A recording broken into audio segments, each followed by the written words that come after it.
This is a compilation of my AI research videos. Also, check my school free trial link below.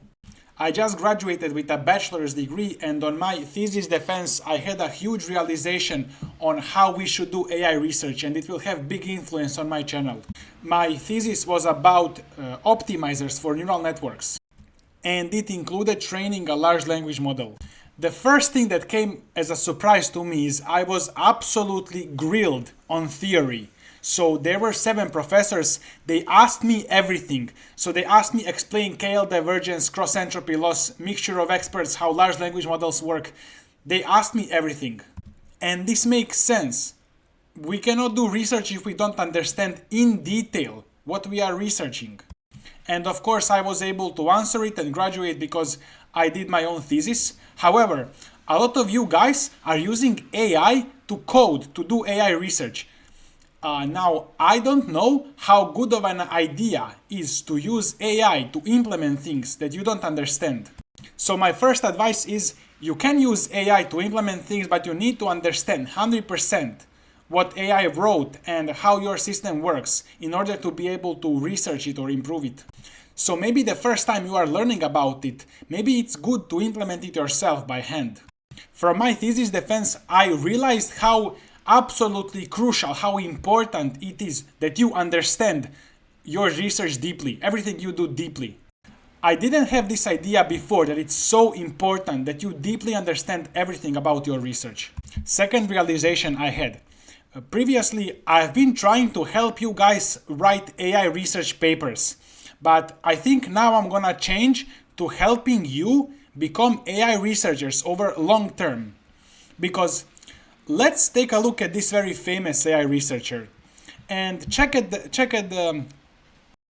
look at these recent papers. They have 0 citations, 1, 2, 2, 16, 1, 2, 2 citations.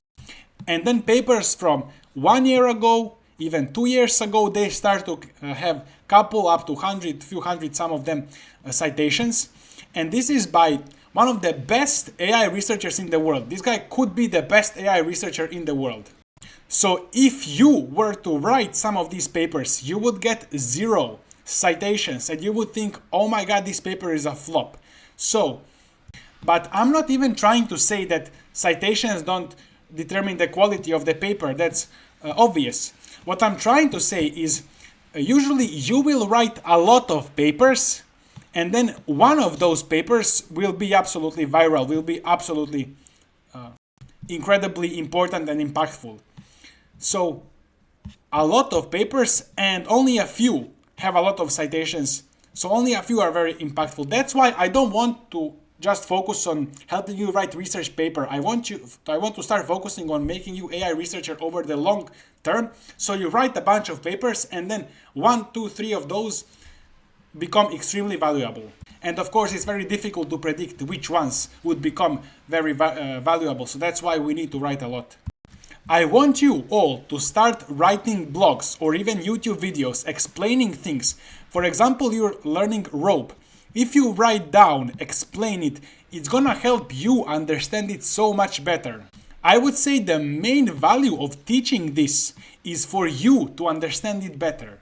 This is how you will become AI researcher. There is no other way. You cannot even get into MIT, Harvard, or AI PhD until you start writing papers. And even if you cannot get into these top programs because it's difficult and it's also dependent on luck and finance and everything. So just by writing blogs, you can become AI researcher. By the way, if you can attend this top university program, it's very good. But the reason I'm doing this channel in the first place is to bring this top university, top research program to everybody. So on the Discord here in this channel, we write blogs, we help each other, we give feedback, we learn AI research together. Now you may also get my personal help and mentorship if you join the school, link below the video. Whatever path you choose, it's just about you sitting down, writing blogs and deeply understanding everything you're doing. And it doesn't even matter. Don't be too excited about LLMs. I'm not 100% sure that LLMs are the next thing, but LLMs contain so much fundamental things. You are learning about cross entropy, KL divergence. Those are used everywhere. Transformers. So there are so many common things between LLMs, JEPA, and all the other architectures. So whatever you are interested in, you can learn. LLMs, JEPA, reinforcement learning. Just learn something you are interested in. And by the way, guys, now that I graduated in like 2 weeks, I'm gonna move and live next to these two top AI universities in the world. And I have my friends there who are AI PhD students at Peking University and Tsinghua, and they're gonna help me get in. I'm gonna look to join some of the labs and then bring top university AI research on my channel for everybody in the world to learn. But the main thing for you to become AI researcher is sit down and start writing a blog explaining the topic, learning the topic, deeply understanding the topic. And the knowledge you get in one area, it's actually very transferable to other areas.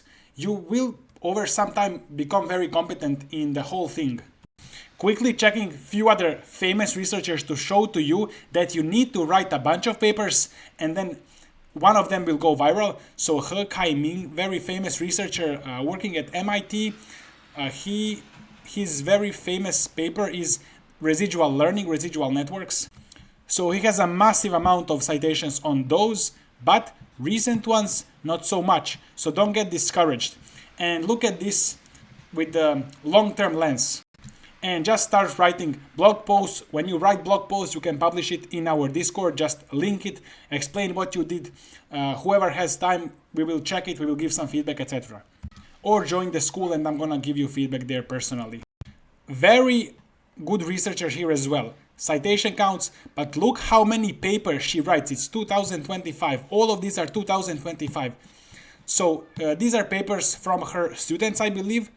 And she's co-author, maybe mentoring, but so many papers. It's just about producing papers, sitting down, understanding, producing papers, and then usually a lot of discoveries is just randomly stumbled upon, because it's not possible to know which of these papers is gonna be like the best one.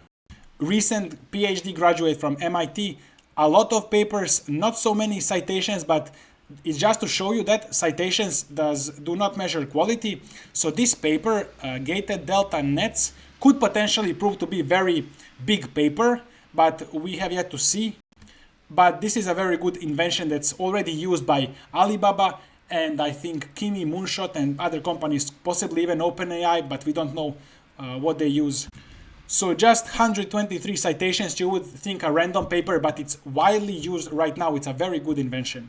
So she was writing all of these papers, and then this one kind of turned out to be, she didn't know beforehand that this one would be like the best one. So after just testing, trying a bunch of these, this one proves to be the best one. So that's why I want to stop focusing on helping you write a specific single paper and help you just start doing AI research in general over the long term, producing a bunch of papers and getting this down. Jan's research is very interesting to me because it's about the classic machine learning, neural networks, autoencoders, representation space, semantic space, while the whole industry is going towards LLMs because LLMs are useful right now. Unlike JEPA is not so useful right now like LLMs. But the ideas here are actually a lot more, I have a feeling they are a lot more similar to classic machine learning and the idea of learning and machine learning and neural networks and all of the new ideas that pop out of this research. So this is like a very good new idea exploration. So that's gonna be it for this video. Just start writing the blog post right now about anything, whatever I mentioned in this video, about any of these papers, any other papers, LLMs, whatever, and just start understanding deeply what you write about, and that's it.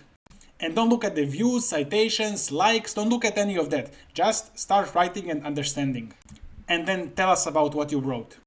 And understanding and writing is interesting. Getting likes is interesting for like 3 seconds and then it gets boring. But writing a blog post, understanding, learning, it can be interesting as long as you are doing it. Hello guys, I just made a research plan for our $5 large language model where we have around $80 to do this research on GPUs. The goal is to make the best $5 LLM, so pre-train from scratch. as best as possible. I'm gonna leave this link below, although it may be updated when you see it. So first, GitHub repository. This is our large language model. It's fully functional. It has 3 billion parameters. I'm looking for cool names still. So it's a mixture of experts LLM, but we wanna make this a lot better. As I said in my past video, we want to start competing with other LLMs, at least open source on LM Arena, ArcAGI, Artificial Analysis. So those LLMs cost maybe $500,000 to train at least. For now, we have $80, but when we prove ourselves here, we're gonna be able to secure more compute. If you know somebody who can give us more compute, tell me below the video or on Discord. So first, we will start with model specs, 3 billion parameters, and then you can check the configs for now. These are the configs for now, the dimension of the model, number of heads, all of this good stuff, but we need to experiment and test and improve this. So we will do research on this more. For dataset, we will just use this small LM corpus, which is really good for small language models, and I want to minimize the amount of research we do because we already have too many things to do. And this is really good. I tested this multiple times. And small LM tokenizer that goes with this dataset. Now we got around 96 hours of H100. We could use cheaper GPU, but a lot of the code and infrastructure is made for H100, so I feel like we're gonna use H100s. So we need to split these 96 hours between research and training. So I'm gonna also tell you some issues I'm thinking about right now, so you can comment below or give your suggestions. I'm not sure if we should train on 2 times H100 or 1 times H100. Benefits of training on 2 is we are doing research on scaling and parallelization as well, which will help us in the future, but it's more complex. Maybe it's already very complex, so we should go for simplicity here. Give your opinion below. And we will not use any of these like Nanotron, Megatron, because they are for very complex clusters, not with just 2 GPUs. Then we have how to contribute. So I imagine this as everybody contributing. So come to Discord, work with us. We will make sure to write who did what. So you can also put the research you do here in your CV when you're applying to job in AI research and stuff. And you will learn how to do AI research with us. So this is actual experience like you would get at a job or at the university or... Previously, we let anyone contribute whatever they want, do whatever research they want on our large language model, which resulted in just a mess and nothing else. So now we need to actually structure it more like a lab or a startup. So now we need to actually have research questions, tasks that we first discuss. We first need to discuss what research needs to be done. So if you have some idea, you should first talk to us about it to make sure that this is not gonna also result in some random people doing random things and that never gets used for anything. So, but I'm gonna talk more about this later.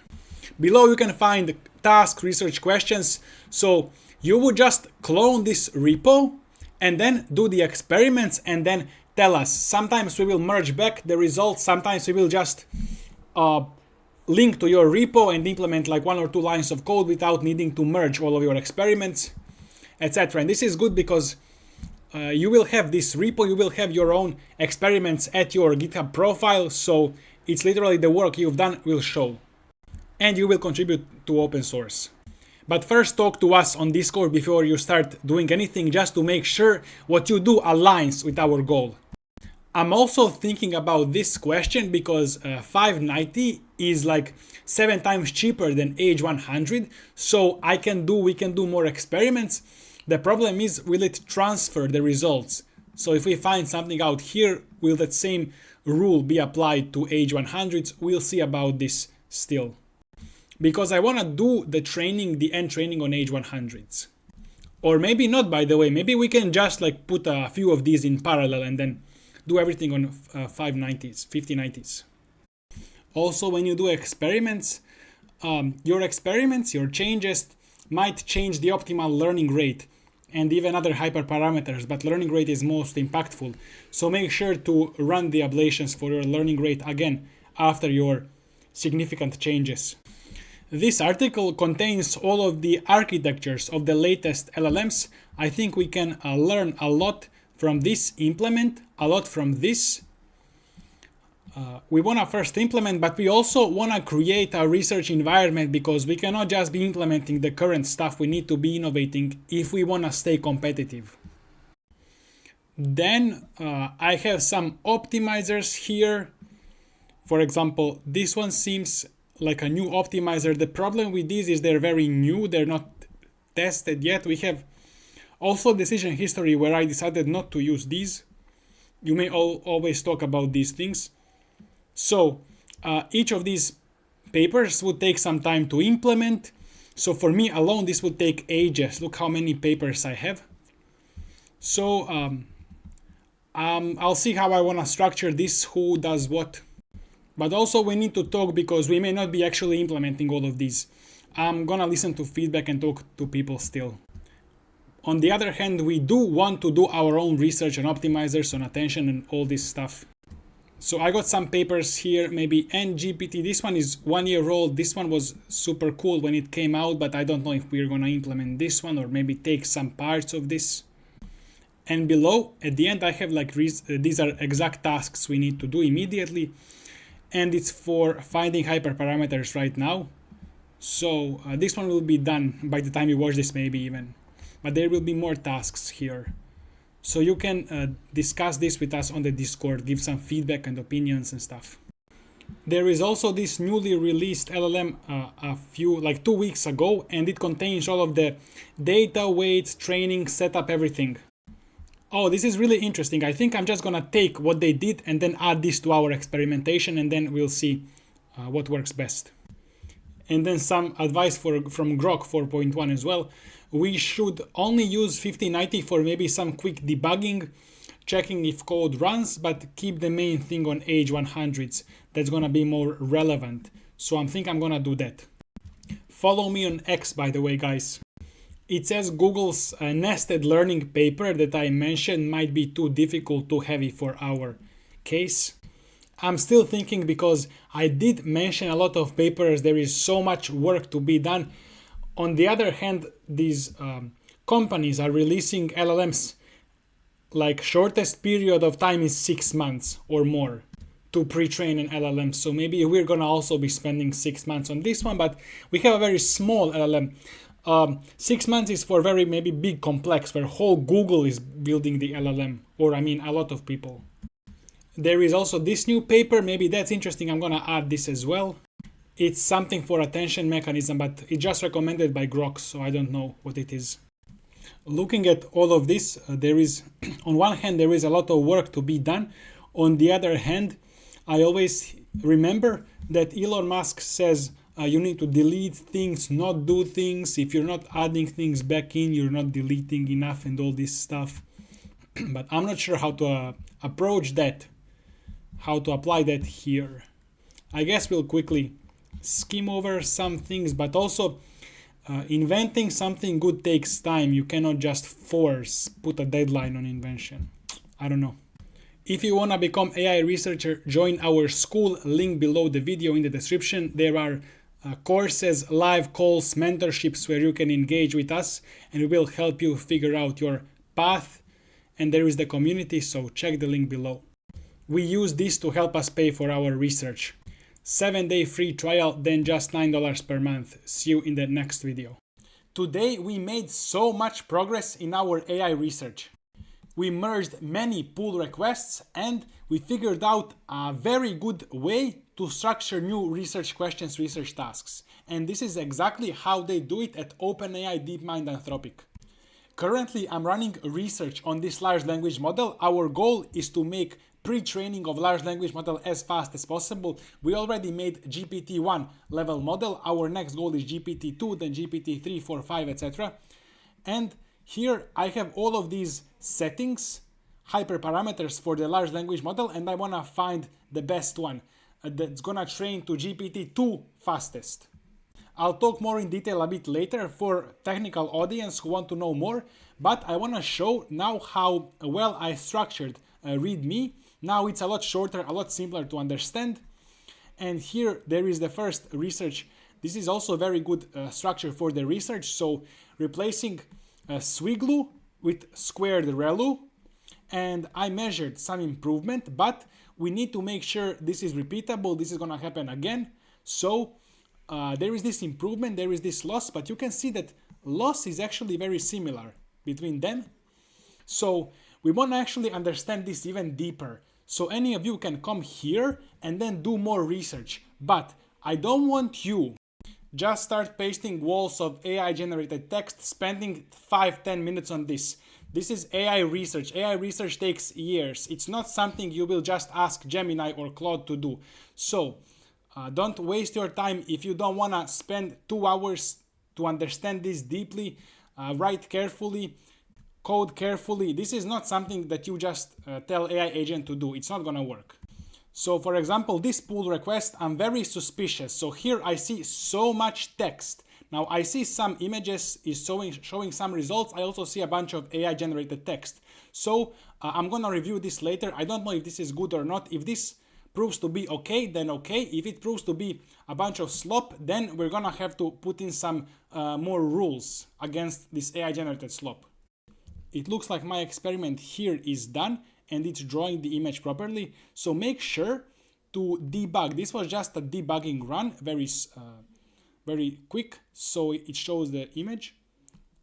And I see that, for example, the pink one loses loss fastest. It's gonna be this Blueberry B8 config, but this is actually the smallest model as well. It's 2 to 2.5 times smaller than other models. So it makes sense that it will learn faster. It's going to be computed faster, but it should achieve a higher loss overall. These bigger models should eventually achieve lower loss. So now I'm going to run this same experiment for a longer time. And even if the loss of these bigger models is not necessarily lower, they should just know more, because knowledge of the large language model is not so well represented in the loss and not necessarily represented in the loss. But that earlier pull request with a lot of text actually has some interesting images, has some interesting code as well. A different thing I forgot to mention, we want to separate each part, each scientific question. So here we have like 2 or 3 different things merged into a single pull request. That's why later I'm gonna go through this code and see if I can take some parts. If they are good, I'm gonna take them and separate them and do separate research on them.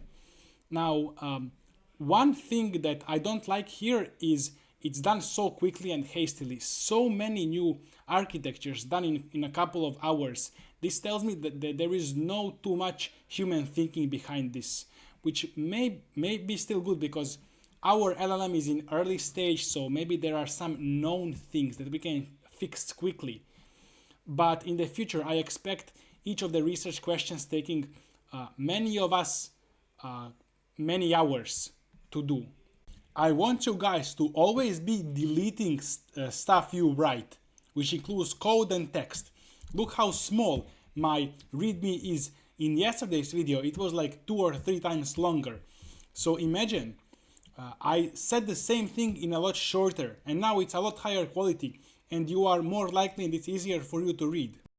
So always look for things to delete, and adding more code, writing more text is inherently bad. You need to have a good reason to add more code or text, because it complicates things, it creates new bugs, it slows you down. So this is my issue with this pull request that's adding Docker support. So it solves some problem, but we add more code, and more stuff is always bad. So for now, I'm thinking, unless people start complaining to me about the issues that this Docker solve, I don't think I'm gonna add a Docker, because it's just more complexity. Somebody needs to understand what this is. It's gonna maybe cause bugs, etc. Or it's just bloat. But I think I will archive and save this somewhere, so later we have this. I think we can save these things, but we will just not put them to the main code that people are working on that's gonna bother people. I'm gonna save them for later somewhere in archive if I need it. Today I improved my documentation so well, and look at this, added 19 lines of code and deleted 95. So I deleted this entire file. Everything is red, so much red stuff, everything is deleted, and now my documentation is so much better. I actually said the same thing, but instead of it being a bunch of AI generated slop, I thought I rewrote everything and now it's so much better, more concise, and it respects people's time, because I'm literally asking somebody to sacrifice everything else they could be doing in their lives to read my README. So I need to not take it for granted. Here in GitHub Actions, GitHub Workflows, I'm trying to set up this Gemini CLI. It doesn't work right now for some reason. If somebody can bug fix this, this is good. I really like this pull request though. This is very simple, concise. It's not AI generated slop here. The guy wrote it himself.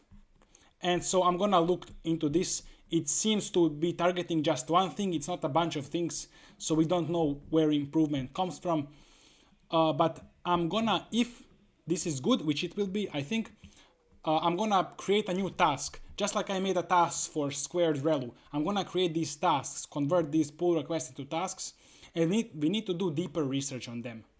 And we need to have metrics like ReLU is better than Swiglu when, how, at what time, at what size, at what training time, token length, etc. This is what's gonna allow us to build GPT 2, 3, 4, 5, etc. But I really like this pull request because it's clean, simple, one single idea. It's clean, easy. It's there is no like walls of AI generated slop that not even the person who pasted it read. Instead, even if this doesn't prove to beat the record, we can still do research off of this and find out how to beat the record. It's an interesting idea, or we can even just gain new knowledge and then later use that knowledge with combination with other knowledge to beat the record on LLM pre-training. So if you do this task, for example, ReLU, I think I'm gonna put all tasks into different branches. So from main there is ReLU, you would do research here and then merge into this repo. Sorry, branch. I also think that I'm gonna have to structure research tasks, and for now I'm alone. It takes so much time. So if any of you have experience researching, or you can, even if you don't have too much experience, but this is what we need for a task. We need maybe some baseline, a bit of beginning. We need idea, maybe some image, and then some tasks for research that some people may do this one, some other person may do this one. So we need like actual good research questions like this. And so you may help me structure these as well. I think it's way easier to answer these questions here than to come up with this research. So this is more difficult to come up with the questions. If you go here to projects, and there is this building GPT-3, and this is the next one. So here are some of in the backlog, you can see some good ideas. All of these are taken from modded nano GPT. You can look at that repository. Here, these are all of the records, modded nano GPT, that they did in LLM pre-training. And this is where I found ReLU squared, and we also implemented query key norm. And you can just take here, click one of these, there is code, there is everything. You can help me structure research questions. And as I said, structuring research questions is more difficult than answering them. And we need to first do that. We need to know what we are doing. We don't want to just tell Claude to make some code for ReLU squared and call it a day. It's not good, it's not gonna work. We need to seek understanding of why ReLU squared works better, why Swiglu works better, and that will help us come up with the next thing that we will never get by just like telling Claude to like code something for a bit. So you may help me structure research questions, any of them, doesn't matter. These from modded nano GPT are proven to work, so that's why I like them. And I want like a clean structure. Even you may start with the research a little bit. And first we need to make sure that the research question is good, and then we can start answering it later. But I think most of the time will go to coming up with the question. Also, a bit more unrelated thing.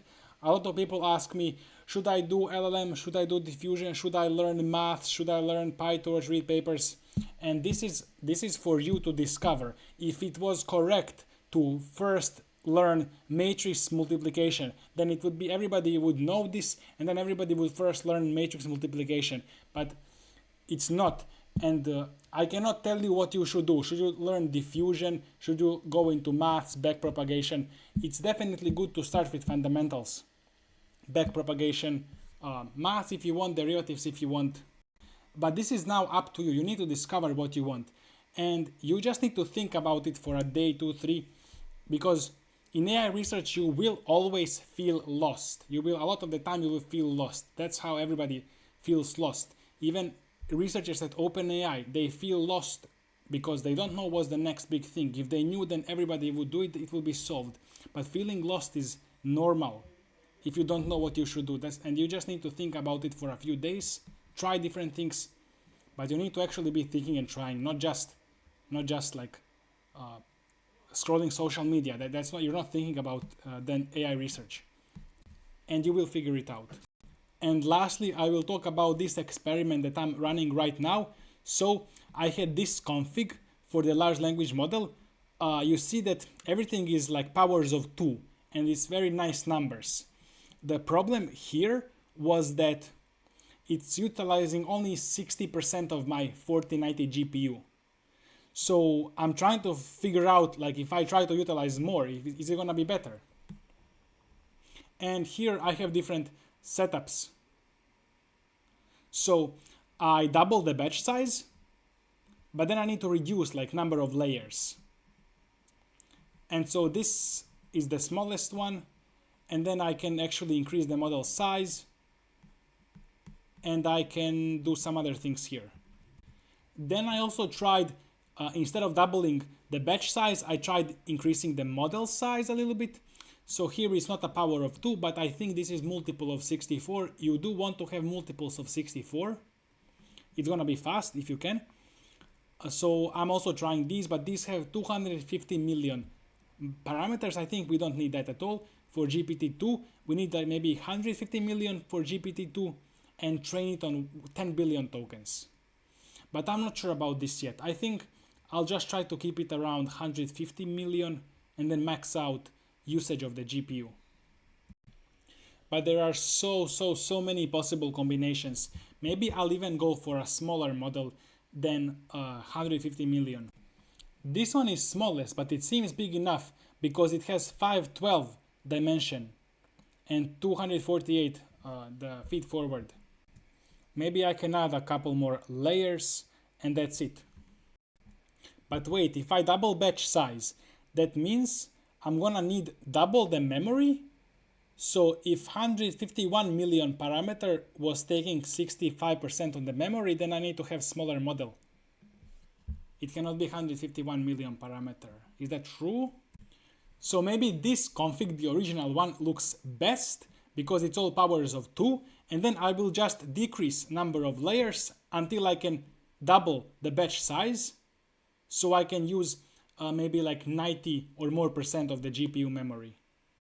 I'm just a bit worried about these parameters going down even further because 151 million is already like very low.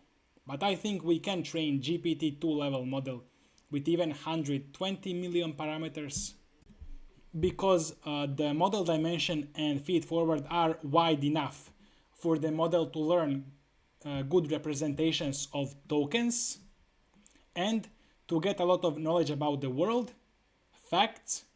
Maybe we will decrease number of layers, so its reasoning and logic will be a bit weaker, but that's okay. This training run has been going on for like 1 hour, 1.5 hours. I'm thinking maybe I should start like doing separate training, separate researchers while this one is running. I'm doing separate thing. That's why I'm recording this video right now.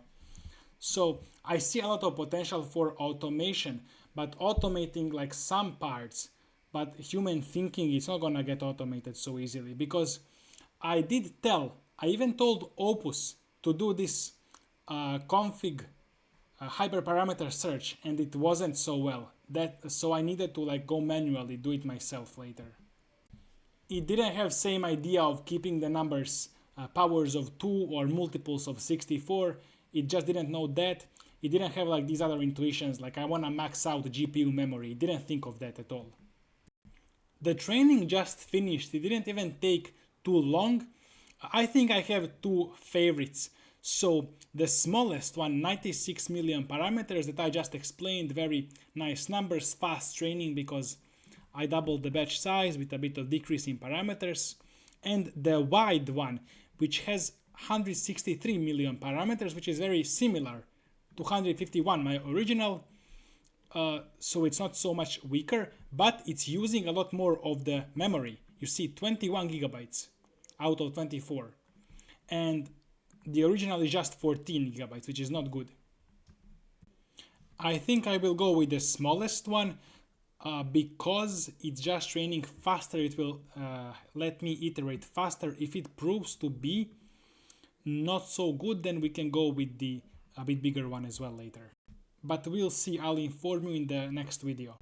Join my school to become AI researcher. You have all of these courses, 7 days free trial, link below. This is the full roadmap for becoming AI researcher. This is what I would follow if I wanted to start learning AI research again in 2026. And if I wanted to start either my own AI research lab or join OpenAI, Google, Anthropic and other frontier labs and be able to do my own research and publish my own research papers. Starting with AI core intuitions, you want to know what dot product similarities, about softmax, tensor broadcasting, and L1 and L2 norms. Then you want to get some math fundamentals. So know what derivatives are, how to calculate them, the rules of them, chain rule, backpropagation. You may implement it in Python, Jacobian matrix, Hadamard product, entropy and information theory, KL divergence, coding cross-entropy loss, singular value decomposition, and moving averages like exponential moving average. And link to this roadmap is below the video. Starting with neural networks, you want to understand layers as matrices in neural networks, activation functions, and the forward pass. Here I included building PyTorch from scratch. Deepseek is hiring engineers who are doing not only research but understand fundamentals, are able to write CUDA kernels.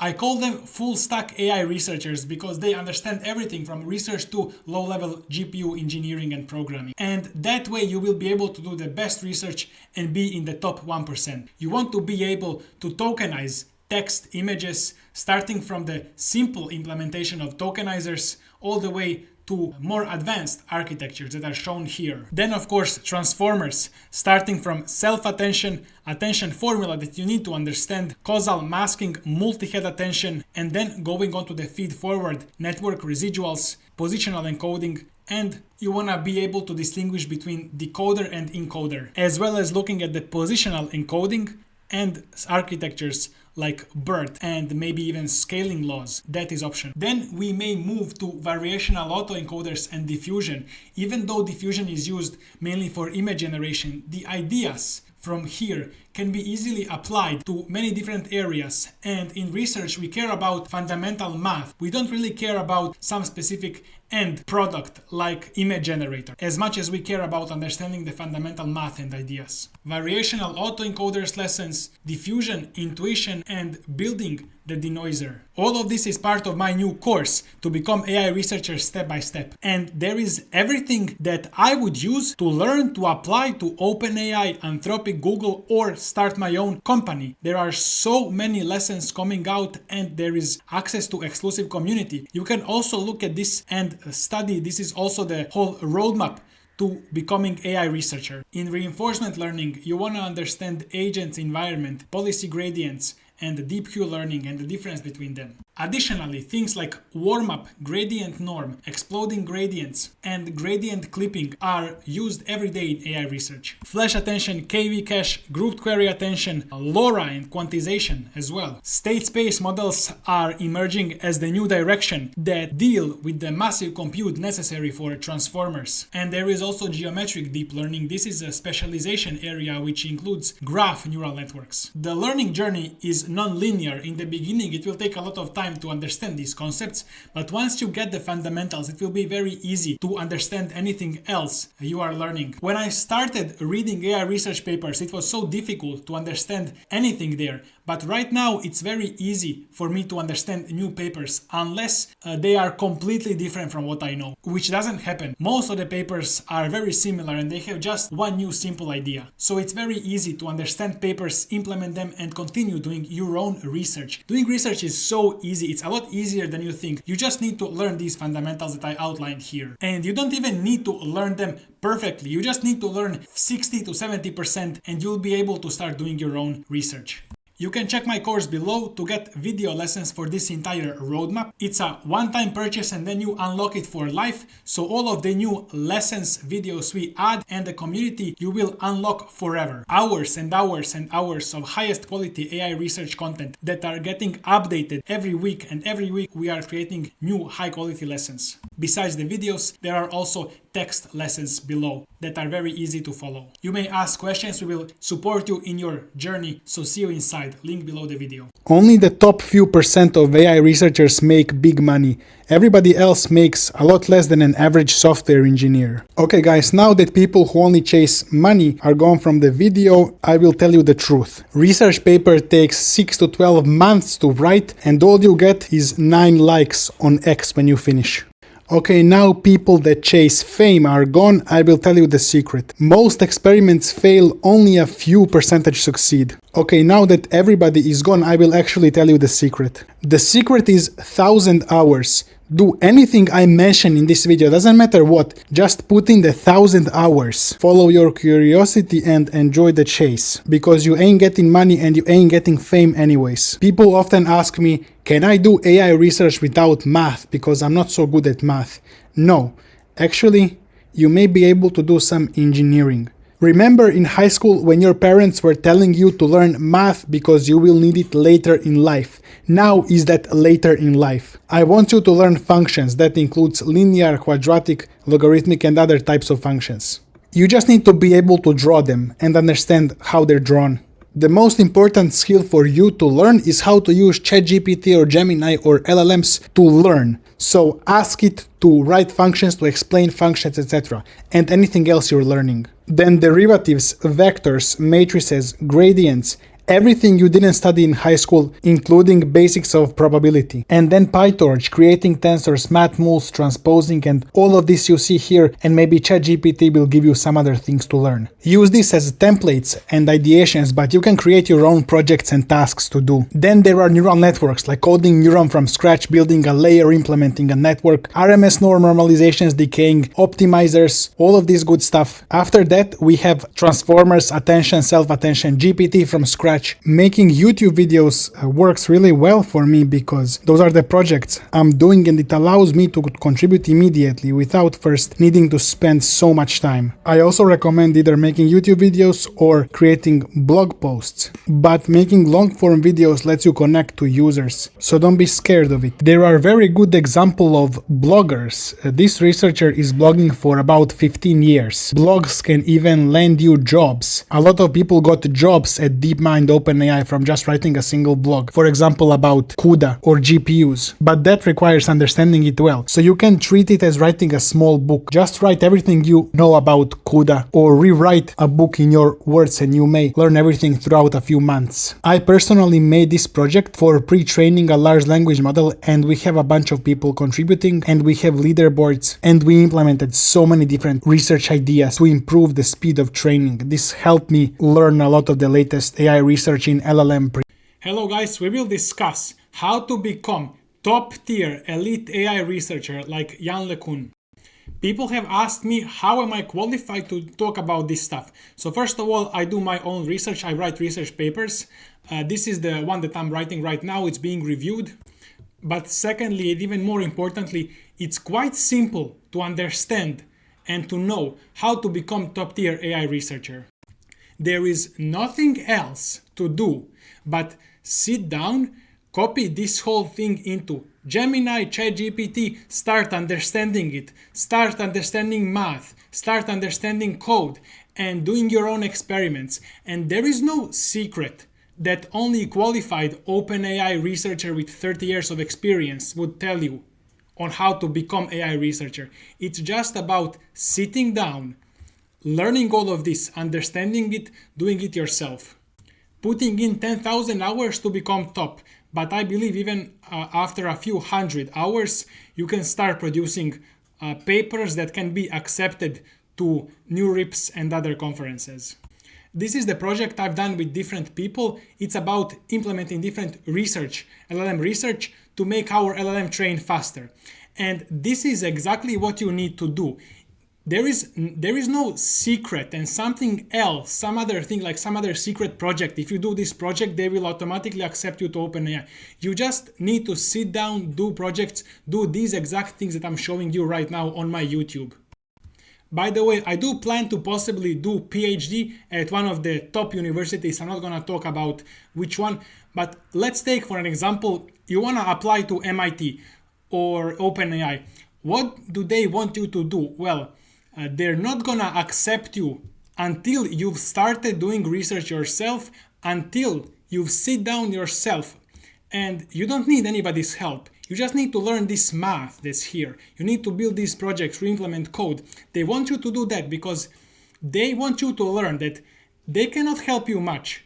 It's up to you sitting down. They might provide some feedback. Like I got feedback on my paper here that I need to add more mathematical theory behind my experiments, etc. But not much more than that can they give me, my university and the reviewer. So when somebody says, I'm not going to listen to this YouTube bro, I'm going to listen to an OpenAI researcher giving me advice on how to get job at OpenAI, you need to understand reality. You don't have an OpenAI researcher to give you advice, so you're stuck with me, your YouTube bro. So let's get to the work.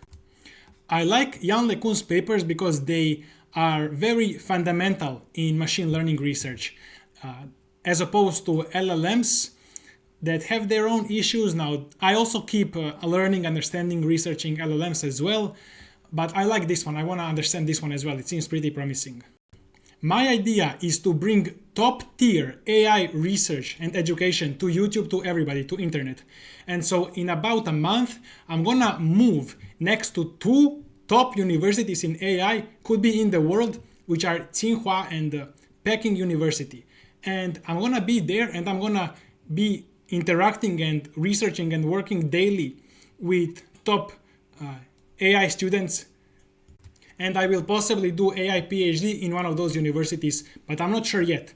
However, what I want to do is interact with them daily, do research with them, and then bring all of their experiences into my online AI research lab, where everybody, you, can participate and learn. So this is my idea. Writing blog posts. This is a way for you to learn and to contribute to everybody else, to help everybody else learn. So this is the first thing in my online AI research lab that we are exploring right now. So anybody can pick any paper. I think it doesn't even need to be AI, like even biology, whatever, but I'm gonna focus on AI research myself. And you can write a blog post describing the paper or implementing the paper into code, or describing fundamental math, doing experiments or doing peer review, whatever you want. And then we will review your blog post, make it better. It's gonna be something like a micro graduation thesis. So you can right now go to my Discord server below the video and you can just decide you wanna write some blog post. It doesn't need to be too long, and you will learn and it will be published on our website, Open Superintelligence Lab, but it can also be published by you on your website at the same time, and you will be credited. I'm gonna mention it in the video as well. And this is a really good way for you to learn, for you to create some fun project, to get mentorship, to help everybody. And for now, that's how I imagine this open online research lab. Because if we have like thousands of people, there is no way we can all work on the same project. And I think it's good to let everybody decide what they want to work on, what they want to do. So this is the way to do it. I'm also gonna be leading my own projects, probably, 100%. Especially now that I go and start interacting with these top AI PhD students daily. I'm gonna maybe look to join one of the labs in those universities. We'll see how we're gonna do that. I'm planning to make JEPA a significant research direction we do in this online lab, as well as the efficient large language models and all the other good stuff, because this one looks very interesting. And by the way, you are completely free to choose your topic. It doesn't need to be this paper, or can be whatever you want, even different fields like biology, whatever you want, you can write blogs about, and we will publish all of them. My idea is just to help everybody and stimulate people to start writing blog posts. It helps you learn most. I think the most value from writing a blog post is that you learn most by writing it. And later maybe we get some real funding, real employees, but we'll see about that. A good idea, for example, here you can write a blog post about covariance matrices, because those are important here. And that's fundamental math knowledge. It's always good to learn fundamental math knowledge that will be used that you will use always, forever. Here on the Discord, this person was writing about the research they've done, and there is a bunch of like cool pictures and explanations. So this is what a good blog post. You add some pictures, explanations and stuff. So you may write it in Notion or Medium or Markdown, whatever, and then send it to me later with images, and then I'm gonna post it. But first, post it on our Discord, and we will give you like feedback, reviews, and then we're gonna make it good.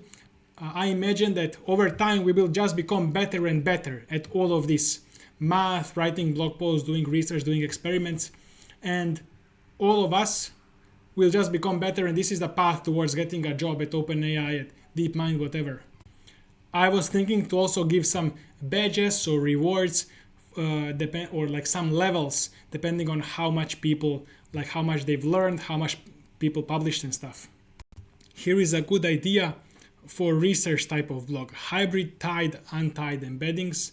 So I guess it's been done here already, but you may just continue or do something else or similar, or do it in a different way, or just do it. And you can fork my repository $5 LLM, and then you can just do your research and then write a blog about it, and we will help you. If you get stuck, just tell us. When doing research, don't overwhelm yourself. Don't set too difficult goals that you cannot achieve and then you give up. Instead, just make it not as difficult, and talk to us if you get stuck, and that's it. So I think that's it for this video, and see you in the next one.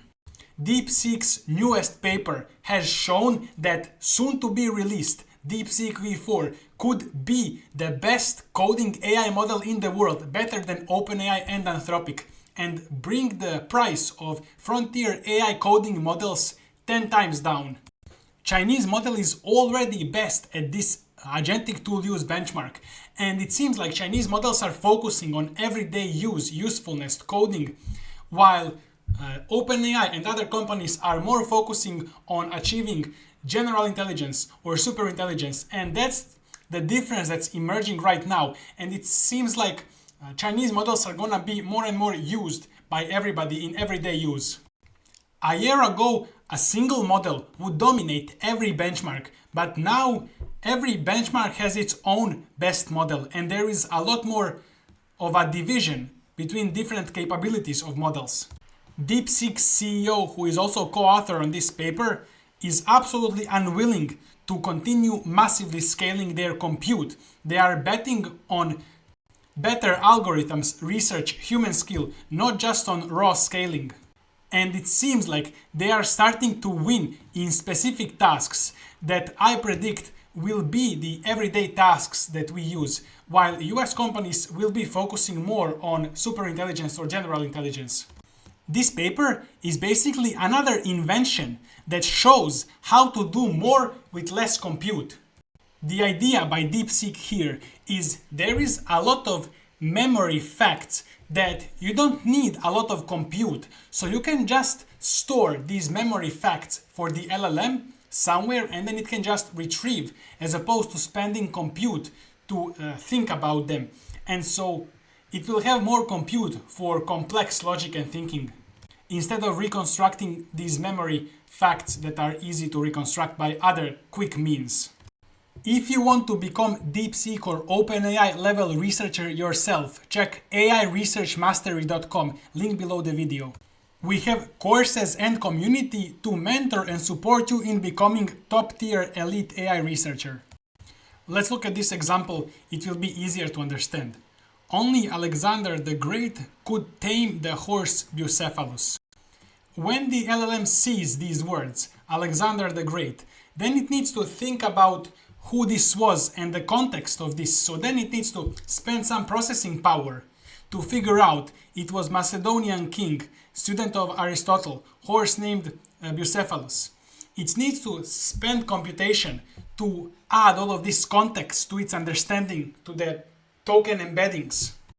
Deepseek's idea is that we can actually get a bunch of these 3 token or 2 token groups and then just assign all of this context corresponding to these groups and store it somewhere, store it outside of the GPU. And instead of LLM needing to remember and figure out what this is referring to, as soon as it sees these, it can just pull the context, pull information about this in form of vectors, and then just add those vectors, add them to these token embeddings. Let's say the last token it's processing is great. So it sees this, Alexander the Great. Then I'm gonna show you how later, but it's gonna take this to pull vector from the memory that contains all of this information about Alexander the Great.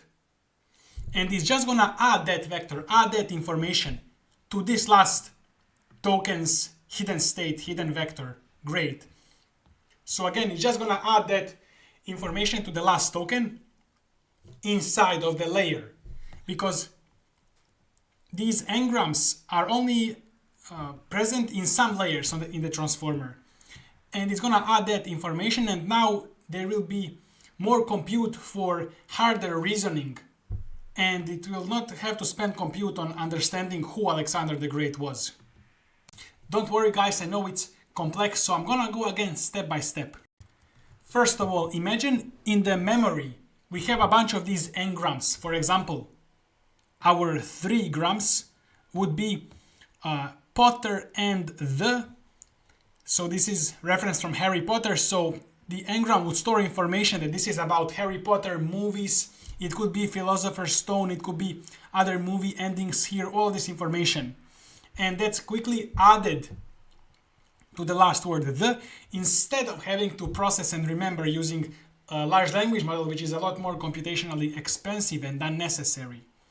For example, Princess of Wales, and then vector corresponding to this ID, Princess of Wales, would contain a lot of information about Diana, the Princess of Wales. Since here it's just Princess of Wales, it may also contain information about generally Princess of Wales, not just Diana. But Diana is famous, so there could be a lot of information about Diana as well. This example is shown in the paper, you can dive deeper if you want. If it has piece of cake, that could give a vector that tells it this is just a metaphor, ignore these literal meanings, this means easy. But in the memory it's just a bunch of vectors. So how do they know that this vector corresponds to Alexander the Great, for example?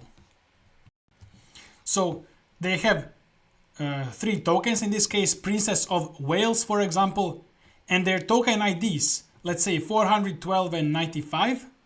This is the standard tokenizer in LLMs. And then they have this formula or hashing recipe. So they multiply the first token with some prime number XOR second token prime number XOR third token, and then they get some result. And that's the index of the row that corresponds to Princess of Wales. And then during the training, the model is going to update this row with more and more knowledge as it sees this Princess of Wales and as it learns more about this. Looking at the architecture of this engram, there are 2 main parts. One is retrieving information from memory based on these 2 gram embeddings and 3 gram embeddings.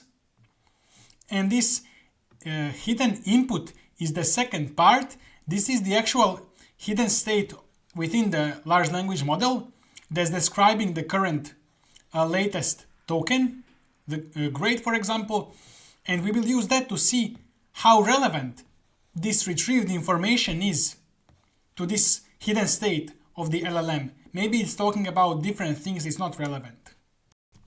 See here that all of these engrams are concatenated. So let's say you have 8 different heads for these engrams and 8 different heads for these engrams. All of them will be concatenated into a single big vector of all of these 16 pieces of information. And then that vector is processed here through a linear layer to create some kind of key, and here to create some kind of value. So the key will be scale.product multiplied with the hidden input, as I said, the current state in the LLM, to see if both of them are compatible with each other, if both of them are referencing to, let's say, Apple company. Because if this is referencing to Apple fruit and this is referencing to Apple company, then this would be a very low dot product number. So then it wouldn't actually take a lot of information from these engrams, from this memory. And that's how it gets combined and added back into the LLM. And this is done only in certain layers. For example, second layer, 17th layer. And so this way DeepSeek gets improved performance on memory tasks, but even more performance gain on reasoning tasks, because it no longer needs to waste compute on these memory tasks. It has more compute for reasoning. Check airesearchmastery.com, where everything you need to become OpenAI DeepMind level researcher is shown to you step by step. Link below the video, and see you in the next video. Guys, after months of thinking what is the best AI research I can do, the problem was that there are so many possible things we can do AI research on. So large language models, JEPA, vision models, video generation, reinforcement learning, robotics. And how do we know which one is the best? How do we choose the topic? Well, I figured out that we can actually improve all of those at once, and any other researcher would do, and improve all of the AI products, startups, everything, entire AI field at once with just researching a single thing. And those are optimizers. So neural network optimizers. This literally improves the entire field. It's understanding how neural networks work, how they learn, how intelligence is created. This blog post, Modular Manifolds, showed us that there are so many things we can research about optimizers, and there are so many improvements and so many interesting things that we don't understand, and that once we understand, we will be able to improve entire AI field, every single neural network in the world. And we will also help all other researchers do their research faster, so we will accelerate entire field as well. Even though at first optimizers seem saturated, like everybody is working on it, there are so many optimizers. In reality, there is a vast blue ocean of unexplored knowledge, and in like 5 minutes I can come up with 20 different research questions just by looking at my repository here. And all of those need to be explored and answered, and we need to develop a better understanding of why Muon works better than AdamW. And once we develop better understanding, we will be easily able to create new optimizers, better optimizers. So you may just go to this GitHub and download this, edit it, code it in your local environment. You can run this on Google Colab if you don't have GPU. You don't need GPU, like strong GPU here. We are just understanding math here. This is mostly about math. So what's happening to matrices, singular values, how they get orthogonalized, why orthogonalization makes neural networks learn better, etc. And it's so interesting, and it feels like we are discovering the true essence of intelligence and learning. And I cannot explain to you how big the veil of unknown is and how easy it feels to make progress here. Just doing some experiments that even high schoolers, anybody can do, will help us understand better the nature of intelligence. Now I'm gonna talk about this specific research paper I'm writing. I'm probably gonna have PhD students from US, from China, top universities helping me out.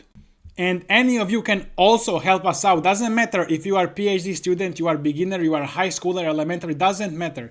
Just help us out here.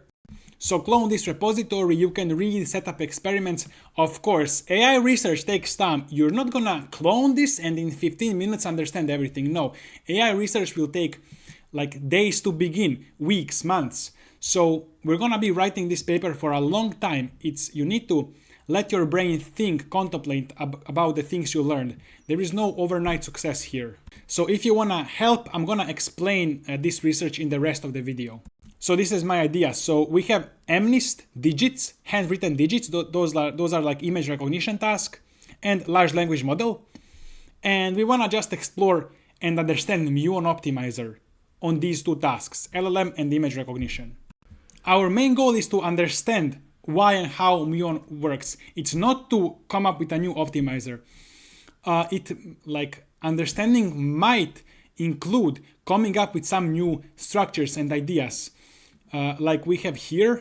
Here we can see Adam W, and we can see Muon and stochastic gradient descent, and then we can see a bunch of other optimizers.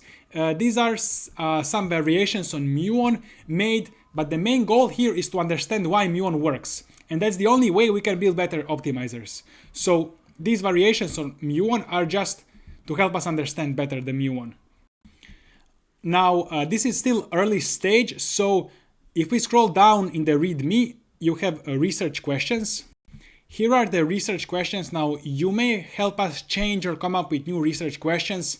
So we want to understand why making gradient weight update matrices orthonormal makes the neural network learn faster. Check this out. I'm going to zoom on this graph. So the idea is that rank of a matrix is, well, I'm not going to explain what rank means mathematically, but imagine that higher rank means matrix contains more information. So if the gradient matrix, the weight update matrix, has higher rank, it means there is more information of how to change the weights. So how to update weights. So it means the neural network is learning faster. You will notice in the experiments that Muon optimizer makes the update matrices keep their higher rank, more information, compared to Adam optimizer. Adam optimizer's update matrices rank collapses faster than Muon. Now this is just a bit of steps. You will actually, so first that tells us that Muon literally gives more information to the neural network to learn from. But in reality, Muon just preserves more information. Adam is destroying information because of how it works. So that's more like a bad thing, a bug, unresolved issue of the Adam and other optimizers. And Muon solves that issue of destroying information in weight update matrices. And I'm also trying to understand this, so it's a bit rough for me to explain, but here is how Muon preserves information. So the main issue is that when you have matrix, it has like a number of ranks, which means like how much information it holds. And some of those, so each of the ranks is kind of correlated with some direction in which the matrix would pull information. So imagine the directions. Let's say you are on a lost surface and matrix is telling you where to go on the lost surface to go down. Now, each of these ranks is like a direction showing you where to go on the lost surface to go down to minimize loss. And the problem is some of the ranks, their directions that they are showing could be very, very small. So it's like too small. It says like just move a little bit this way. But in reality, this is just because of the exploding gradients. This is just because they are multiplied with large numbers. It's not because this direction is actually bad or shouldn't move. It's just because of the exploding gradients numbers. So it's not normalized. So what I'm trying to say is that Muon will stretch those directions to move into those directions as well. It's similar to normalization. While Adam will not normalize or stretch those directions to move in those directions. So Adobe is not solving this part of problem that's similar to vanishing gradients. Okay, it's a bit tough to explain also because this is a very technical topic and I'm still trying to understand it as well. But anyways, if you want to do research on this, you need to understand like what singular values are, what matrix ranks are, and how these directions work in weight update matrices. You can just talk to Gemini and understand it. Follow me on X, by the way. So you will also notice, look at this graph and look at this graph here. You will notice that as the neural network trains, the ranks of all of the optimizers, including Muon, are going down. And let's look at this graph because this is actual Muon. So you will notice that ranks are going down, which means that as the network is training, the weight update matrices are containing less and less information on how network should improve itself. This makes sense because network has already learned a lot. So the new matrices are able to teach it less and less. It already knows a lot of stuff. So rank matrix decrease is natural and expected as I understand it currently. This is actually what I discovered myself. I don't know if somebody else also discovered this, I would suppose. So now I would need to think, and you can also think and figure out what are the next experiments from here, what we want to do, how we want to do it. But my understanding is you want to actually keep rank as high as possible of update matrices because the rank is literally the information that the neural network gets to learn. And as I understand, main advantage of Muon is that it preserves those ranks better than other optimizers. You can see on the image here, let's look at just the green line. So this is before the rank expansion by Muon. You see the rank is like 12 to 2, but after the rank expansion, it's like from 50 to 10. So this is before and after Newton-Schultz iterations, which is the part of the Muon that expands the ranks. And keep in mind here, we are measuring effective ranks. So here, all of them are full rank, but some of the ranks, their directions are so small, they are negligible. And they don't pull the weights too much, so we neglect them. So here, after Newton-Schultz iterations, a lot more ranks are not negligible. They are a lot stronger. Thank you Beam AI for sponsoring this video. This helps us get compute to do AI research. You can automate your business processes and operations without any technical skill required. You can talk to Beam AI as if you are talking to your human coworker. So I can just chat with it. Let's say I need customer support email automation. I can just say to create this agent that will read emails, detect intent, classify, escalate, respond, etc. So I will just send this message. And Beam will talk to me and suggest detailed process of our agent automation. I may talk to it, give it feedback, tell it what to change, but in this case, I'll just say, this looks good. And now it's gonna start creating the agent workflow. Here you can see live how these nodes are popping into existence. Each of the nodes is a step in agent's workflow. And the entire workflow is being created with all of the branching, conditions, instructions, tools. So at the end, we got this workflow, which is quite well developed, that contains a lot of different things. And I can say this looks good. And now for each of these nodes, for example, personalize the draft response using customer history. For each of these different nodes, Beam will match tools that need to be used.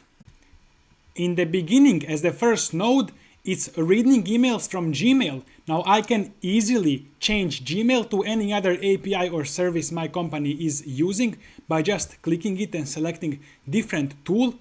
Then the next node is classify emails based on content and urgency. I could even delete this node if I don't like it. And let's also see how branching works. For example, if more context is required, then it will go to this side. In this case, it will exit, but I could easily add more nodes, which I will show to you what to do in the case more context is required. And if the classification is completed, then we can go on to this node.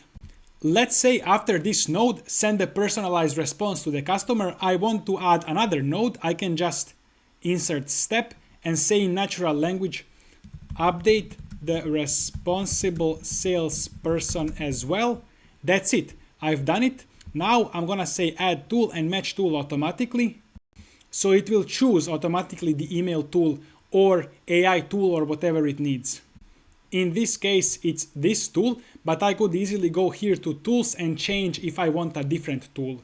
With Beam AI, you can automate data entry, data processing, emails, customer support, orders, financial decisions, HR management, and anything else a business or operations teams would need. So click the link in the description of the video or go to beam.ai/sia-demo to request access and start automating. And now I'm gonna talk about the current state and how I'm thinking about the research. So most of the experiments I have done on MNIST and not yet so many on the large language model. I think there will be like a lot of common things that we discover in both of these, because MNIST are complex enough that Muon can outperform Adam. Adam would probably outperform Muon if it's like extremely simple task, where there is no this collapse of directions of ranks. But on complex landscapes, Muon would outperform. That's my current understanding. And MNIST is complex enough. But this is extremely important. Your goal in this research is not to outperform Adam with Muon. It's not. It's to understand how Muon works. First, I'm gonna have to think more about what I'm trying to do, even what experiments, what I'm trying to find out, the hypothesis. So those are the next things I'm gonna be thinking. So you can go here and on Discord and chat and help me figure this out. And now if we go to optimizers folder, the only important one is Muon. Others I may even delete. I'm not sure, like these are just small variations on Muon. Another good idea is to use different optimizers for different parts of the large language model or MNIST or CNN, whatever the model. And those are also experiments that we can do. For example, constraining vector embeddings of a large language model to a hypersphere. It just means that vector embeddings have same length, and that's it. And I did one experiment on that exact thing, and the results were very good. It outperformed so much the other where I didn't do it. The other just used Adam, but in my experiment, we used something similar to, I don't know how I would call this optimizer, but it's similar to Muon, but instead of processing 2D matrices, it's just processing 1D vectors and constraining them, making them unit length. Something similar to this, but this is for 2D, by the way. This is for matrices. I just added this idea here. Instead of using AdamW for vector embeddings in a large language model, use the hypersphere constraint, which is similar to Muon, but works with 1D vectors instead and makes them unit length. I actually think this could improve loss. I think I already got this successfully done. Now let's talk about some research that I'm doing right now. One concept of an optimizer is to just pull the weight columns, each column, to be a unit length vector. I actually got pretty good results with this method, almost as AdamW, and it's even better than Muon on this MNIST dataset. Now these are just very quick results, so we don't want to think too much of this, but normalization of either weight update matrices or weights or weight columns or weight rows seems to be working pretty well. But we want to see if that's just a fluke or that's actually a good thing to do. So all of the columns of weight matrix are constrained to a unit hypersphere. So this seems difficult, but it's very simple. It just means that if we look at any column in a matrix as a vector, that vector has a unit length, length 1. That is, that column has a unit length. The difference between Muon is that Muon also forces the columns to be orthogonal 90 degrees to each other. And Muon is operating on the weight update matrices, so gradient matrices, not the weight matrices. And oblique manifold is operating on the weight matrices directly. And so just the unit length. We're not forcing here the updates to be 90 degrees to each other. And here the justification by Gemini is kind of matching my understanding as well, is that the direction of the vector actually encodes the meaning. For example, cat, dog. So if you change direction of the weights, you change the meaning, but actually this is, I don't get this 100%, so I'm just talking to you right now as I'm thinking about it, as I'm researching, so you may join in. And I'm doing that with this piece of code in my repository, in my code. And what this does is divides every column in the weight matrix with its L2 norm, which is gonna make it of just length 1. So the column vector will be length 1, and this is called retraction, meaning that if that column vector falls outside of the sphere surface, and that sphere having the radius of 1, then it's gonna be retracted, so pulled back or pushed onto the sphere surface, so its length is 1. Immediately the idea I got here is that, well, oblique is just making the columns unit length 1. So do we have an optimizer here that's, besides making the columns unit length 1, also making columns 90 degrees orthogonal to each other? So we want to compare those two and see what happens. And that's going to be our L1 Stiefel optimizer. And Stiefel, part of the name means it enforces orthonormality on the weights. So L1 Stiefel optimizer in my code is same as Muon, but Muon works on gradients, on the weight update matrices, on the gradients that get subtracted from the weights. And L1 Stiefel works on the weights, so it makes weight columns orthonormal. And oblique proved to work a bit better, achieving a bit higher accuracy and lower loss. 4 times lower loss, it says here.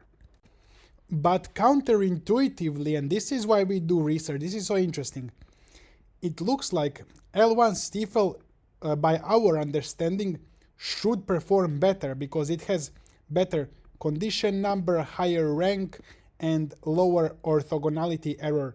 So it should perform better, but it's not. So now we need to understand like which one it is. Like, should this perform better or should other? Or is this the reason it performs better? Well, Gemini says that oblique was better for this task, so it performs better on this task, but I'm not so sure. Like, I want to learn more about this. The results are similar to what we expected. First of all, off-diagonal correlation is a lot higher for oblique, means that some neurons are pointing in the similar directions. They're not 90 degrees. Because when I say neurons, I mean like columns in the weight matrix. And they are not 90 degrees between each other, so they are pointing in a similar direction. They are learning similar features. They call this ganking up on features. Now let's understand what a sparse matrix is. So people use term sparse if a lot of elements are 0. And if a lot of elements are not 0, people call it dense matrix. You can also see that in L1 Stiefel we have a lot more zeros. So almost 20% of the weights are zeros compared to just 9 to 10% here. This is because we are using L1 regularization. And let me explain what that is. Imagine you are trying to predict price of a house, and you get information like square footage, number of bedrooms, but you also get color of the mailbox, name of the street. So you actually don't need all of this information. You don't need to have, so weights and neurons that multiply this information should be actually zeroed out. Because what can happen is during training is their neural network can accidentally find that red mailboxes are more expensive, but that just maybe because of the data during the training. So L1 will kind of give the budget to the neural network, where it's gonna force neural network to put some weights at 0 or to diminish them. So now neural network will need to be carefully considering where it's gonna put those weights. So it's not gonna put them to these less relevant features. It's gonna just put them to these more important features that actually determine the house price. So L1 will give a budget and force the neural network to nullify some of the features or some of the weights. That's a form of preventing overfitting, meaning that neural network just memorizes data from the training data. Now I see some issue here. We are testing L1 loss and Stifel manifold together, which we shouldn't. Because now I don't know if compared to oblique it's performing worse because of the L1 loss, or sorry, L1 regularization or Stifel manifold. Which one is it? Here we can also understand rank collapse through this. So as I said, rank collapse, reducing the number of ranks weight matrix has, means reducing the amount of information weight matrix holds. Means that some of the columns of the weight matrix are pointing in the same direction. So that means, again, that neurons, because columns are neurons, they are pointing in the same direction. So they're not actually, they have same information. So they are all describing the same thing and it's redundant. So that's rank collapse connected to neurons. I mean, in my explanation. And Gemini agrees with me. You have identified a significant scientific issue in the experimental setup.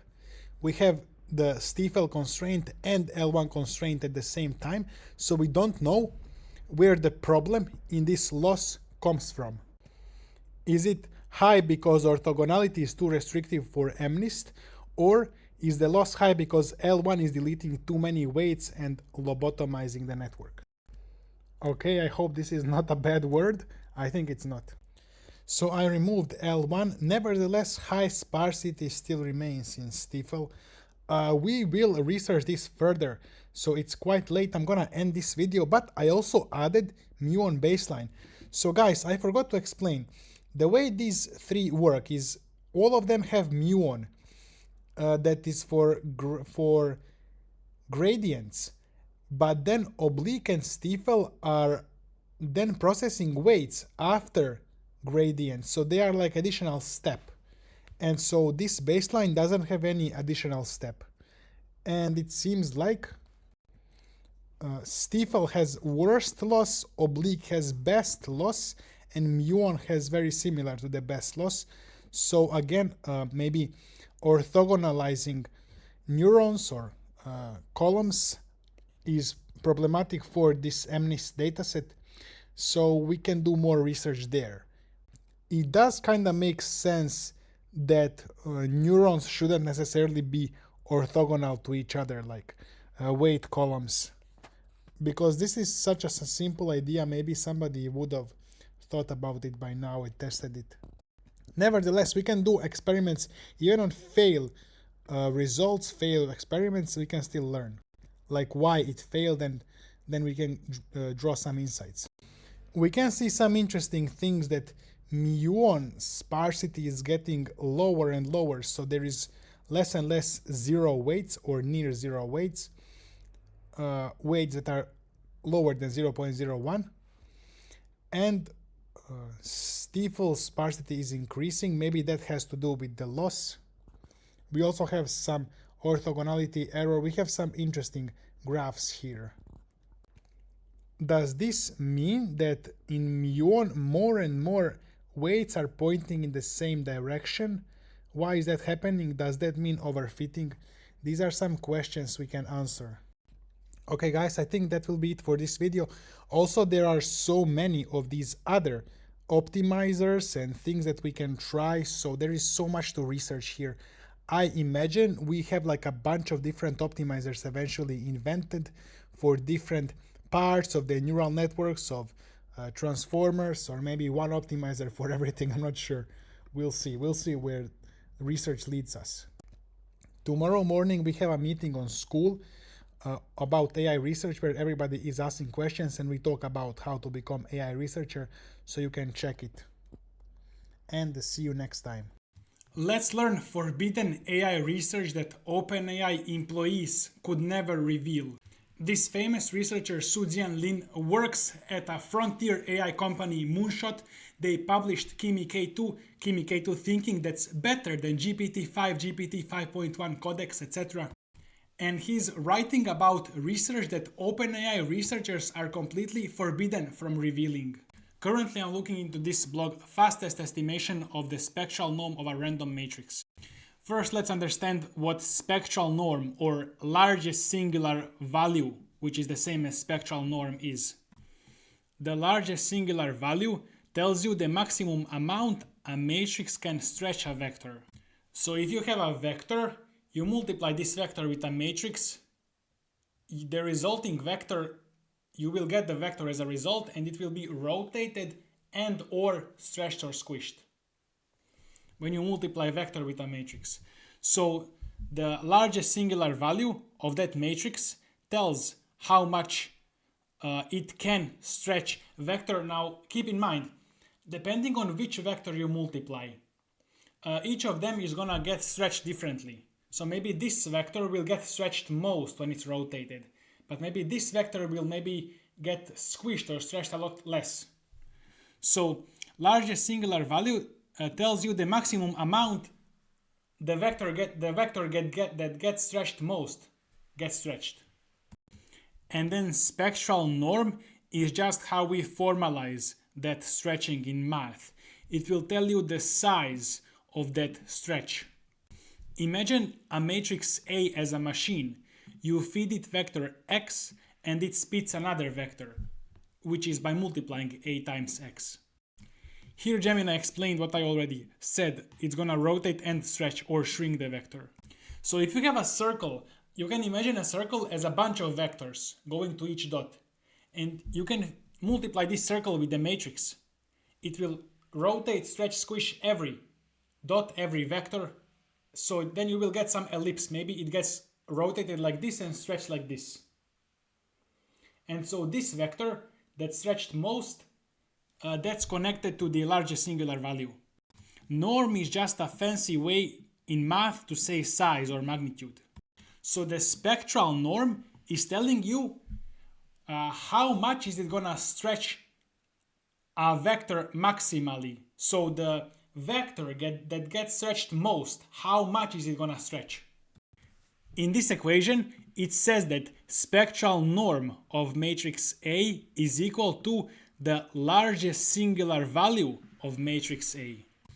Let's see this simple example. So we have a simple matrix that just has numbers on the diagonal, so it's easy for us to understand. So we multiply this vector 1, 0 with this matrix 3, 0, 0, 2. We get a vector 3, 0. So the length here is 3. The length of the vector, you can calculate it similar to Pythagoras theorem. So this squared plus this squared and then the root. So the length will be 3 here. And for this vector 0, 1, it will become 0, 2 when we multiply with this matrix. So the length is 2. Here the largest singular value is 3 of what we calculated, by the way. Maybe, so these are just vectors like this and like this, but we need to also look at every other vector in the whole circle. But maybe this is actually the largest singular value. I'm not sure but let's say from these two that we calculated, it's 3. But usually you would look at all possible vectors in the whole circle. But this diagonal matrix will actually just stretch x axis by 3 and y axis by 2. So I think this is actually the largest singular value anyways, because we have a circle and then we will stretch so that x is stretched by 3 and y is stretched by 2 when we multiply with this matrix. And in this example we have this different matrix that also has this, it's not a diagonal matrix. Here we can find singular values by calculating eigenvalues of A transposed times A.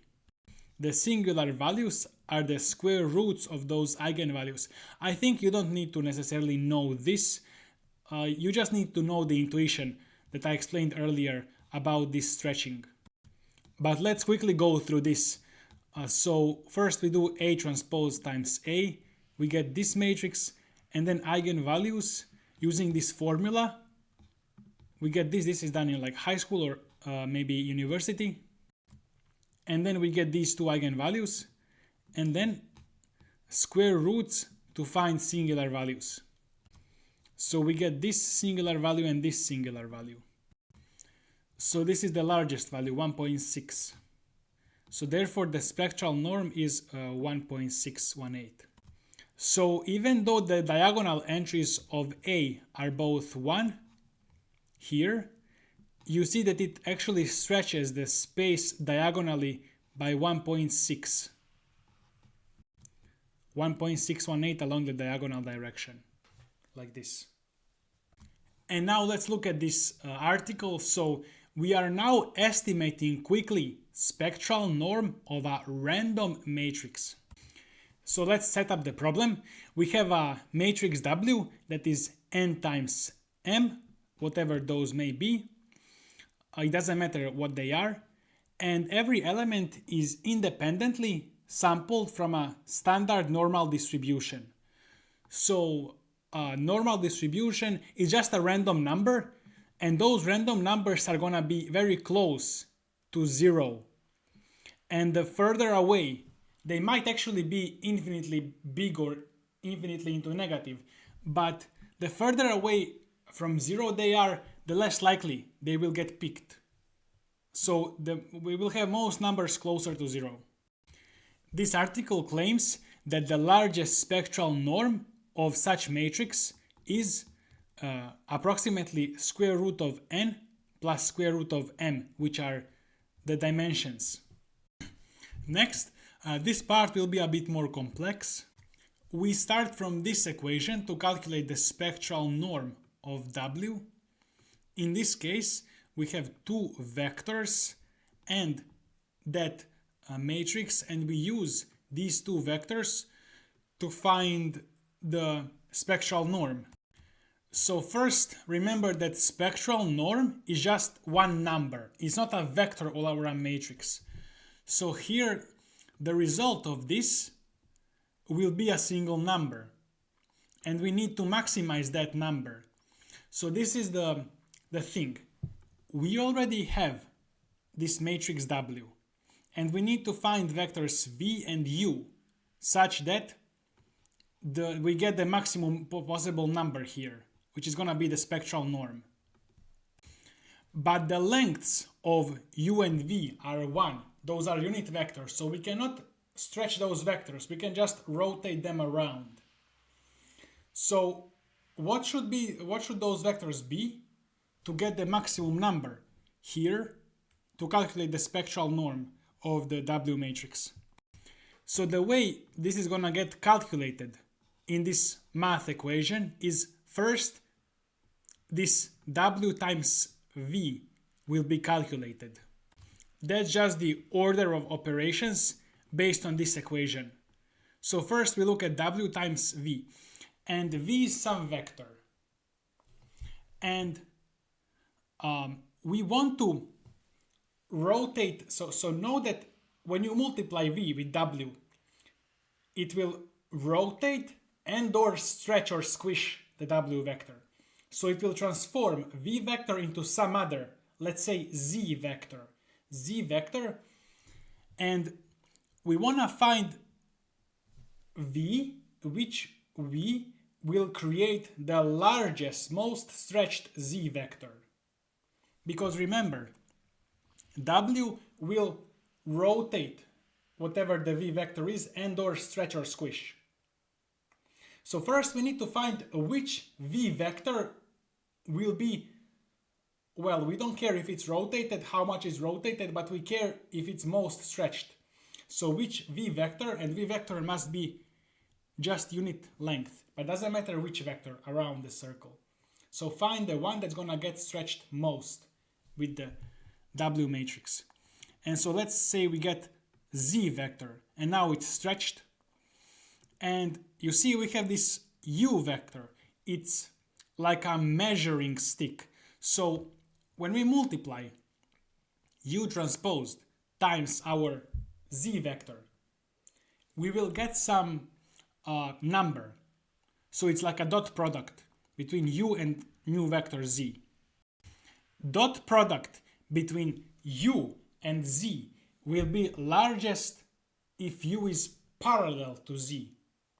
So let's say this is z. We want to set u to be this vector that's parallel to z. So their dot product is largest.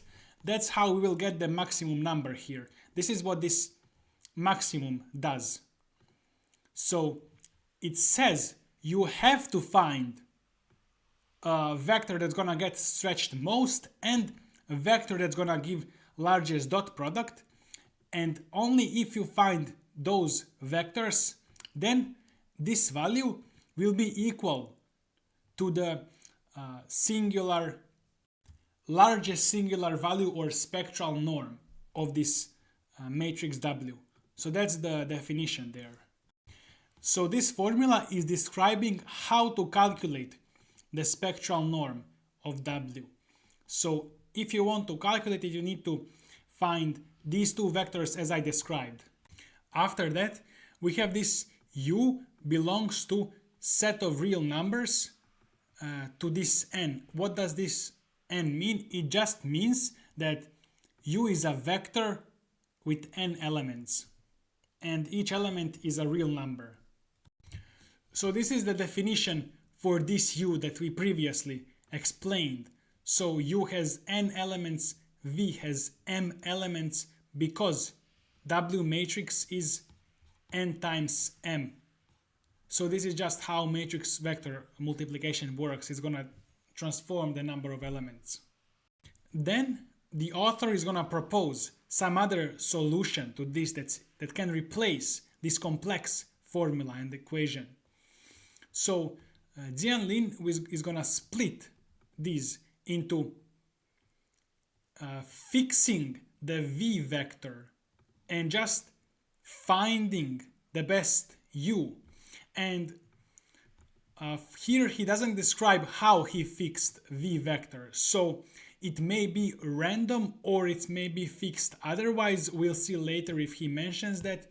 But it's just fixed and we cannot change it. So we need to find, so whatever it is, we need to find the best u vector. Given that whatever this v is, it gives the maximum result. And same if we fix this u. Regardless of what value it has, we will just find the vector v that gives the maximum value here. Let's mention, because here both w and v are fixed, we cannot change them, we can simply replace them with some vector z. Because that's, when we multiply this vector with the matrix, we will get some vector z, which is fixed. So the question here is, how do we rotate this u vector? So when we multiply it with this z vector, we get the highest number. Because it's a dot product, it will give us a number. The only constraint on u is that it must be unit length. So it can be like around us, any vector around a circle. So which one gives highest number? And same in this case. It's just that this is fixed and we are rotating and searching for the best V vector to give the highest maximum result. And then author makes a bold assumption, as he says, the results of these two are also halves of the final result that we will get in the first equation. So we just need to sum them up. And if we sum them up, these two results, we get the actual result of the first equation. So this is an assumption. But it will be a quick approximation of the result, not the completely accurate result. I forgot to say that the randomly picked u and v are still unit vectors. They're just randomly picked, for example. Next, remember that matrix W is a random matrix from normal distribution. So this formula and our assumption, or Su-Jian Lin's assumption, will be proven better if we take kind of expected or average spectral norm of this random matrix. Because one time it might be 20, another time it might be 19.8, 20.3. So each of the matrices will have different spectral norm, but Jian Lin wants to prove for general average case that its spectral norm is approximately square root of one dimension plus square root of the other dimension. And by the way, I know there is a big hole in this assumption here. Where did this assumption come from? That you can just calculate the spectral norms of these two separately and then add them up. But we'll talk about that more later. How Su-Jian Lin came to this assumption. Going back to this equation, here we are asking with this E, expected value, we are asking if we generate this random matrix many times, what is the average value of the spectral norm? And we will prove that the average value of the spectral norm is approximately square root of dimensions, n dimensions plus square root of m dimensions.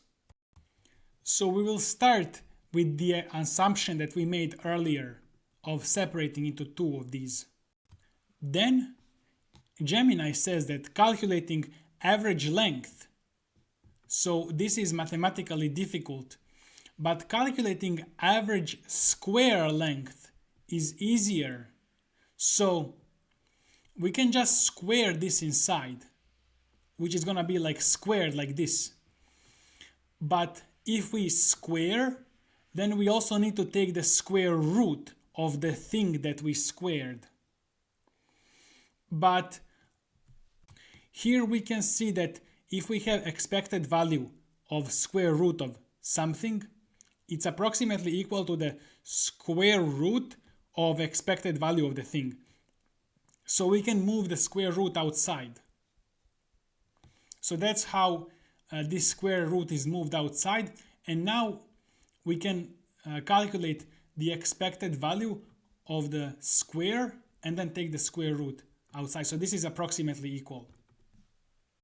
But the reason we transformed this into this could also be that at the end we need this square root outside for this square root of n plus square root. So we need that square root, so that's why we squared this inside, and that's why we took the square root. And we just need to see that now we need to somehow get from this expected value of the square of these spectral norms, how does that become n, the number of dimensions of this W matrix. And let's just start with this part, expected value of the square of this.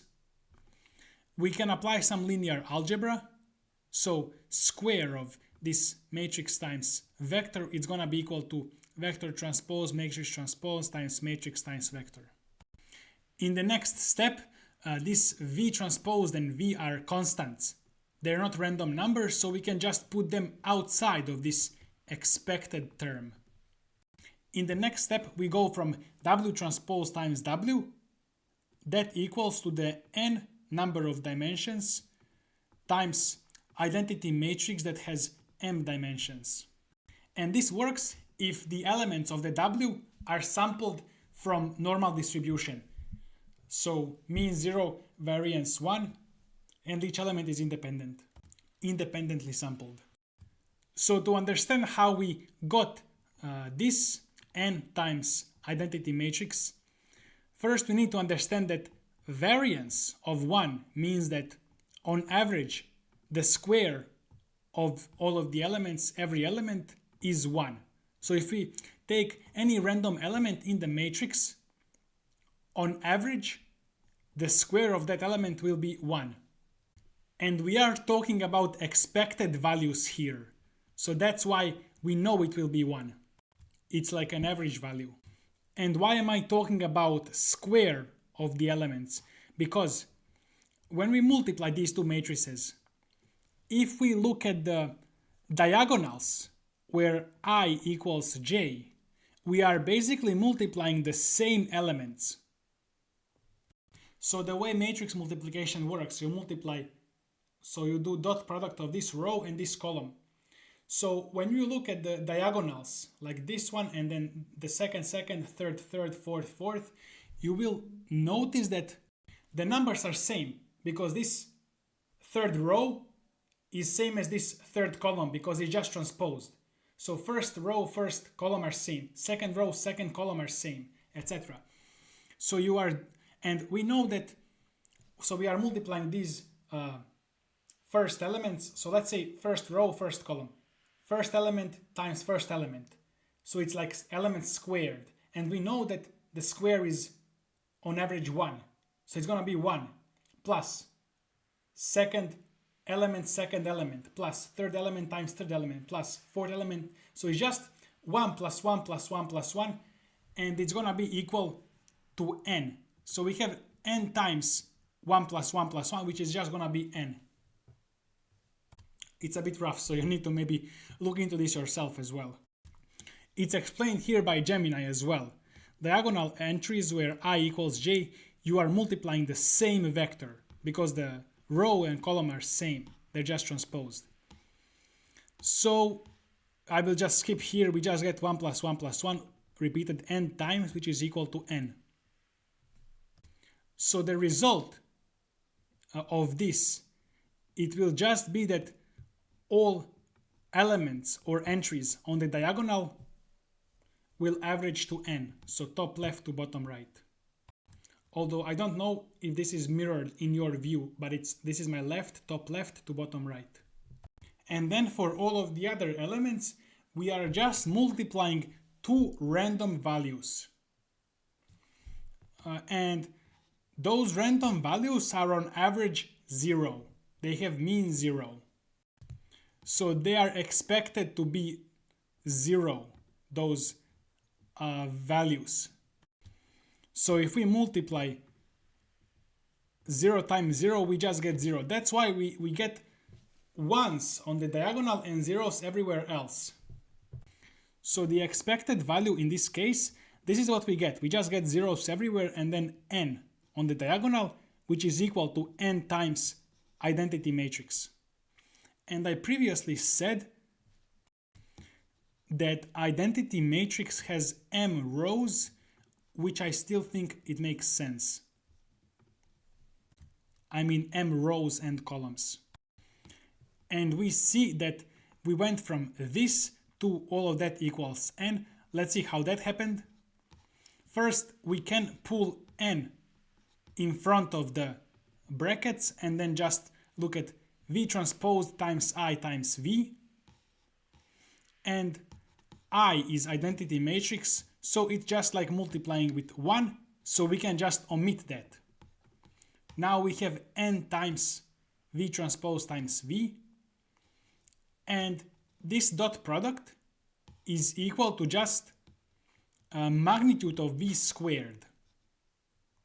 And we know that magnitude of v is 1. That was our condition in the beginning, so it's just n times 1 at the end, which is just n. We can calculate for the other equation as well, that it equals m And that's how we get to the result that expected spectral norm of W is square root of n times plus square root of m. Then Jian Lin also says that as we increase the matrix W, bigger and bigger matrix, our approximation becomes more and more correct. As we increase the size, the actual spectral norm and our approximation become same number. So they're, when we divide them, we get 1 as size approaches infinity.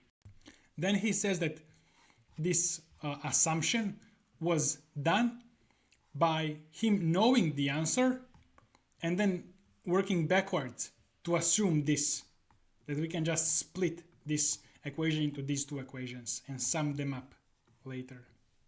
Join my Become AI Researcher course, link below the video. There are so many lessons, 7+ hours, and it's just $9 per month. We just replicated GPT-1, and now we also have speedruns. And every millisecond you shave off here in these speedruns, it will accelerate the entire world's AI. We expect every company in the world, OpenAI, DeepMind, Anthropic, to look at our speedruns and all of the scientists and then build better and better LLMs and AI.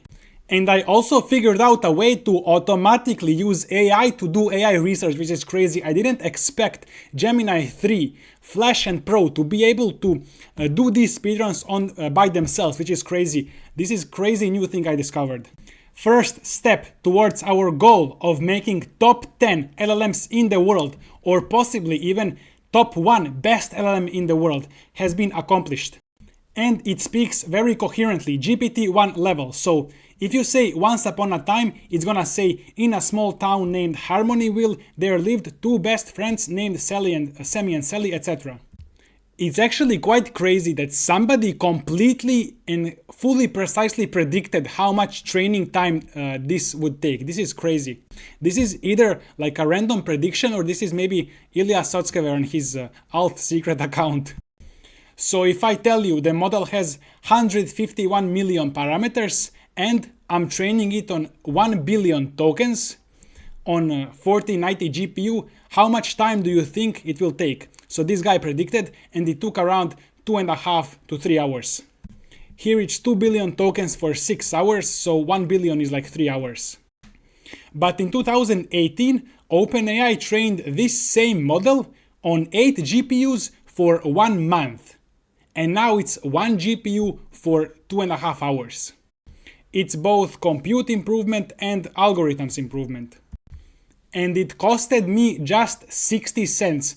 Novita AI gave us free compute, so thank you Novita. They have the cheapest H100s, but if you want other options, there are other options here as well. But if you use my link in the description below, they're gonna give us even more compute. When it comes to speedruns, this is the exact model that we trained to make this GPT-1 level model. So there is just one model here in this repository, and we are accelerating that large language model with these speedruns. And it's just a general LLM, and every company that makes LLMs will be able to look at this and then accelerate everybody's AI. So my idea here is that, okay, we are trying to train on 1 billion tokens. Well, 1 billion tokens takes 2.5 hours, but with these speedruns, we will bring it down. So this one is a quick test. This is just around 1 minute to be done. So if we can bring this down to 30 seconds, 20 seconds, that would be a lot. But even like by 1 second, by 2 seconds, that would mean we are accelerating our training by 1, 2, 3, 5%, which is crazy on the scale. So as I said, every second, maybe even every millisecond you shave off here will accelerate everybody's AI, especially this will have huge effect on big clusters like GPT, Gemini, etc. And it will also help everybody else, more startups now suddenly be able to train their own large language models and know how to train and have the data, have the technical skills and everything, and the tools. Later I will talk about the exact research I've been doing, so you can use the timestamps to skip. So here is just 2 million tokens. This is for quick validation. And then when we do this quickly, then we can use some of them to validate this. So this is more significant because this is just 2 million tokens and this is 67 million tokens. And we are going towards 1 billion, of course. So improvements here will be a lot more likely to extrapolate to this as well. And this takes maybe 15-20 minutes. This is just 1 minute. This is very fast. So that's why we have these tiers. And also, it doesn't matter if you don't have compute, we will run your code. So you can just talk to us in the issues in the Discord. By the way, this is our Blueberry Mini, which is GPT-1 level. So 160 minutes always. You see how loss is going down very smoothly. And then this is versus steps, learning rate, accuracy. For now, we call it Blueberry Nano. Maybe there is a better name we'll see in the future. And if you go to Modded Nano GPT, all of these things, so many of these right here, all of them, a lot of them can be applied to break the speedrun records here in our leaderboards. So I'm gonna need all of you guys to help me out. It's just one of me, that's why I'm making these videos. There is a lot of you. Also, Gemini 3 Pro and Flash can actually do this. They are so smart. They are so smart. Maybe even people, maybe I have some idea for people who don't even know how to code or don't know to do this alone. We can just set up some automated research and then they can run it. They can help us with their compute or their credits or their, I don't know. It's automated research and I think Gemini can actually do this. Join the Discord below, you can talk to us and help us do more speedruns. And I think as we do these speedruns, our models will become better and better. And we will be able to train on 10 billion tokens. And then once we can do that, it's a GPT-2 level model. It's that simple. And then maybe around 1 trillion tokens would be GPT-3. But for that, we will need more compute. But more compute will come with these speedruns when we show we can do research. Then we can partner with NVIDIA, Hugging Face. They can give us a lot of compute. We can somehow partner, for example, NVIDIA likes if there is more open source stuff because then people buy their hardware. So they can give us compute for free to help them out that way. If you have a suggestion, maybe we should also use age 100, for example, here. Just tell me below. But as I said, we want to resist adding more stuff. So adding more code is inherently bad. So it's like we're paying a tax in complexity. So if we are adding more stuff, there must be like a good reason. And we're gonna be like Elon Musk says, delete stuff. So we will have both of the GPUs if it proves good, we'll see. Join my school to become AI researcher, link below. All of the money we make here goes back into research. Right now, I'm literally going to go through this, try to break the records. I think it's gonna be very easy to break records right now. Because first of all, I'm using like 60% of the memory of the GPU. So like there is so much stuff to do. And we will use dense, not mixture of experts, because dense are a lot better for small models. I think just after 15-20 billion parameters, mixture of experts are better. But our is just 150 million. So if you want to contribute speedruns, for example, then I recommend you ask your AI to help you, your Gemini or whatever, Claude. So here in docs, you have these instructions. I'm gonna maybe rename the file, but these are instructions on how to set up. Need to install requirements and all this good stuff. So you can download the 1 billion tokens from my Hugging Face. There is a link here. And it will download all of it, but maybe for smaller speedruns, we need like fewer tokens. So maybe I'm gonna make those repositories. So when you see this, there will be maybe more repositories here. That's why I recommend you just ask your AI, you tell it to download for this and this speedrun. You can see speedruns here. You say, I want to do this speedrun lost to 6.7 first, and it's gonna download what it needs. It's gonna do what it needs. And then you talk to it. But I'm gonna try to improve the documentation as well. But it's rough, it's difficult for me to explain because I'm trying to keep this as simple as possible, but we'll see. We need to improve documentation. And then just create a pull request. So you may run your test on 4090 or you may not. you can just create a pull request and then I will run it as well, or somebody else. We will run it for you. But if you can connect your IDE to cloud GPU, then Gemini 3 or whoever can use the GPU to do experiments. You can do automated research that way. I will leave your X account or GitHub or LinkedIn here, or all of them, whatever you want, when you break records. And all of these records optimizations are towards building top 10 or up to the best LLM in the world. So everything you do every millisecond contributes. Even your ideas and opinions, even if you cannot code. And now I will leave you with the recordings that I made while building and training all of this. Anyways, Gemini 3 is so good, it does everything. I have so many changed files here. I don't like seeing so many changed files. I'm gonna try to reduce the amount of code we add. Also, I remember what Elon Musk was saying, that you always need to keep deleting, and it does make sense because there is just so much stuff right now. I'm gonna be deleting stuff, but I need to be careful not to mess up other people's work.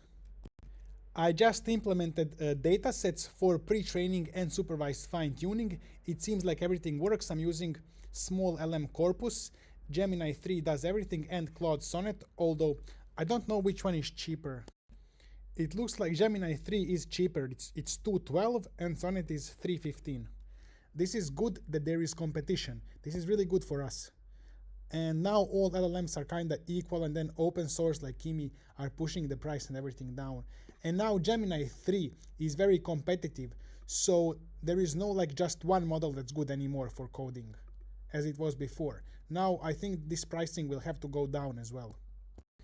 Turns out Python Edu does not actually contain the data within this corpus. You need to download it from S3 bucket. Other two do contain, so I just removed Python Edu. And this is the pre-training data here. Usually you would use Python even if you don't want to train it for coding, because it would teach the model to reason. But it's okay now, we don't want this headache. 70% FineWeb Edu and 30% Cosmopedia. There was a reason for this, but I forgot. Maybe this one is more general, I'm not sure. And Cosmopedia is maybe higher quality, so we do that at the end. I definitely need a different name. So pre-training and supervised fine-tuning are done in two different ways. You need to pass in this flag for config, which is gonna give the supervised fine-tuning or pre-training, and also load checkpoint if you're supervised fine-tuning. That's how it works for now. We'll see if this is the best way. So there was a lot of new code added, and by default you must not like adding new code. Adding new code is not good. It's bloat, it's more stuff, you want to be deleting stuff. So I told Claude here, is there any bloat you want to remove or rewrite better? And it's immediately starting to work. It looks like it is doing quite a lot. Now I'm trying some pre-training versus supervised fine-tuning, and supervised fine-tuning data does not need to scale linearly with the pre-training data. You should just, because here is just learning the chat format, how to send user or assistant messages, and that's it. So even if you have like 100 million, billion, 10 billion pre-training tokens, like a consistent supervised fine-tuning is enough.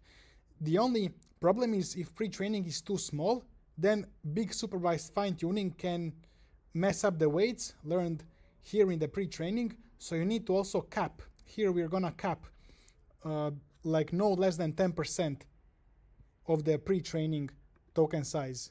Can the supervised fine-tuning token size be? Sorry, no more than 10%. I made a lot of progress today. So here in configs, you can see there is a unified config.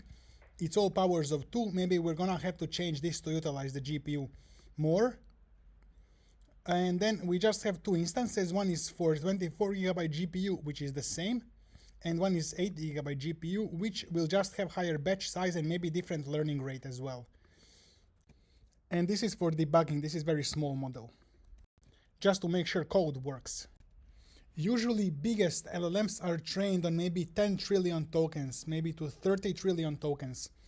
But even 1 trillion, but even 100 billion tokens is enough for the LLM to be able to talk to you. 100 billion. But we have enough compute for 10 billion, so maybe even 10 billion will be enough, which is 1,000 times less than GPT and stuff. But maybe 10 billion is enough. We'll see. We have better optimizers and stuff. The model has 151 million parameters. This is the smallest one that I think can work out, and we have just $100 to $130 of compute. We will now pre-train on 1 billion tokens, so not even 10 billion, just 1 billion. And I want to see if it's going to be able to talk to us. So pre-train 1 billion tokens, and then supervised fine-tuning on maybe 10 million tokens. It says here 1% is enough. So in supervised fine-tuning, it will just get the format of the chat messages like user assistant, and it should learn when user asks a question that it should generate assistant message the answer. That's the supervised fine-tuning. There is a problem. If the base model is weak, then supervised fine-tuning can make it collapse. Only repeat supervised fine-tuning what it learned there. So 1 billion tokens is gonna be pretty rough. That's so little data. But just downloading and tokenizing 1 billion tokens, it's taking for so long, more than 30 minutes. This is the longest data preparation I've ever had. So this may not be so bad since we have so much data, it seems. Here are some actual examples from the data that we will train on. You can check. So from FineWeb Edu and Cosmopedia, we have parents are usually the first to recognize that their child has a problem with emotions or behavior. So this is the type of data. You can just ask Gemini to give you some. And then we have also for supervised fine-tuning from Smalltalk dataset. This is very good, highly dense data that has a lot of history, information, science, advice. It looks like our model will be similar to GPT-1. And now I'm very curious to see this GPT-1. So GPT-1 around 1 billion training tokens, although our model is 151 billion parameters, million I should say. And then 10 billion is GPT-2, which we can do. We have compute for this though. And it's gonna be, so our model can actually be similar to GPT-2. Then I'm uploading all of these like billion tokens to Hugging Face. It's processed, so I can just download it later. I don't need to process, shuffle, tokenize, download. So GPT-1 was trained on books, and because it was book data, it was heavily skewed towards romance and fantasy novels, because it was self-published books. So if you give it a normal prompt, it could drift into dramatic, breathless romance narratives because that's what it knew best. Garage scale project, 8 GPUs, just 8 GPUs for 1 month. That's crazy, just 8 GPUs. We can do the same just for 1 month, I guess. Although 151 million model, we can train for less than 24 hours. And these 8 GPUs were probably not H100s, it were some like bad GPUs. Data is uploaded. Now I think I can just run the training. It's 61,000 steps, which is not that much at all actually. For 3 hours of training. I think it will be really good after 3-4 hours. Seems like it's 2.5 hours now because I reduced the amount of validation, although I don't know if that is the reason for decrease in speed. Anyways, 2.5 hours is pretty reasonable. I think the model would be very good. 2.5 hours is pretty reasonable on for 1 billion tokens. That means for 10 billion is 25 hours, but I can use H100. Right now I'm using 1490, but I don't even want to use H100. We can just start speed running this from this point on. I think we can get this like even to 1 hour, I'm not even kidding. The context window of GPT-1 was just 512 tokens. So our model will actually be smarter. It's 2000 tokens. We successfully replicated GPT-1 with the same size and number of tokens. It took about 3 hours to train on 4090, which is interesting because GPT-1 took a month on 8 GPUs in 2018, which is crazy. 2.5 hours versus 1 month on 8 GPUs. It seems to be quite good. So the prompt is once upon a time, and output. Once upon a time in a small town named Harmonyville, there lived two best friends named Sammy and Sally. They loved exploring their town and learning new things every day. The capital of France is the city of Paris. The city of Paris is a city of 200,000 inhabitants, and its population is estimated at 35 million. This is a bit contradictory, but it knows that the capital of France is Paris, which is good for such a small model.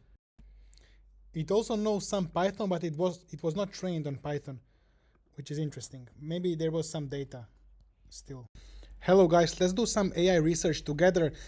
This video is not pre-structured, pre-scripted. We are doing this live together. I feel like I'm starting to just looking into neural network optimizers, because when you talk about AGI and superintelligence, it's just too difficult to know what to do.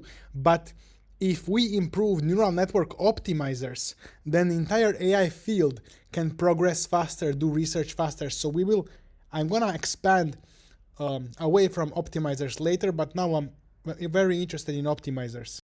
If we make a 5% speed improvement, entire AI field makes 5% speed improvement. So that's hundreds of millions or billions of dollars. The first step is understanding why does Muon work so well. It's understanding, it's not coming up with new ideas, the next optimizer. It's understanding why Muon works so well. So I want to understand what these ill-conditioned matrices are, because Muon optimizer fixes them, and that's why neural networks learn better. So nobody knows why exactly neural networks learn faster if those ill-conditioned matrices are fixed. So we're trying to figure that out, and that could have a huge impact, and it will help us create a lot better and faster optimizers and have huge influence on the entire field.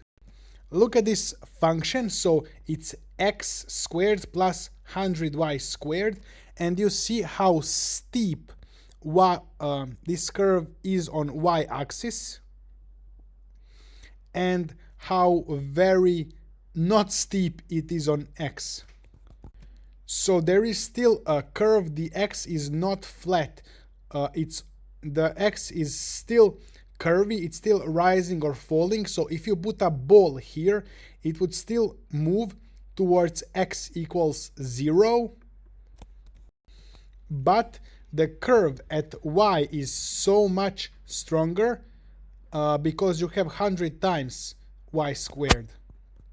And we're trying to understand what ill-conditioned matrix is.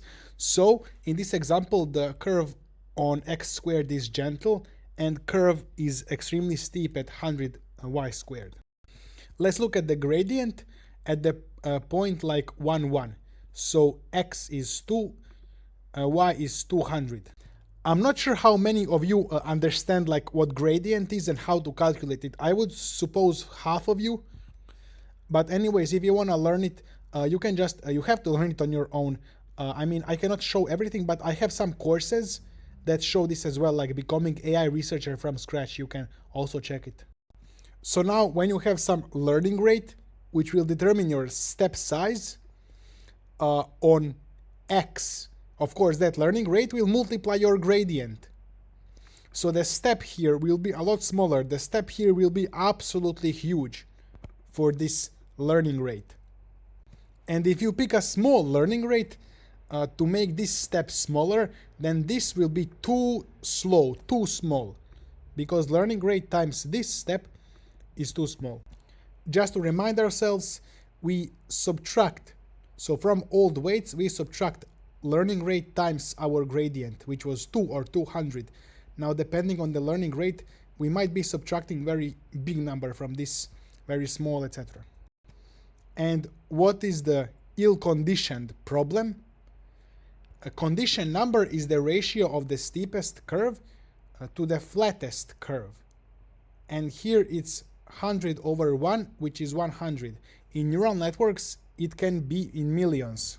Here I'm gonna give example. Now, if you are beginner, complete beginner, it will not be so easy to understand, but you can use this to self-study.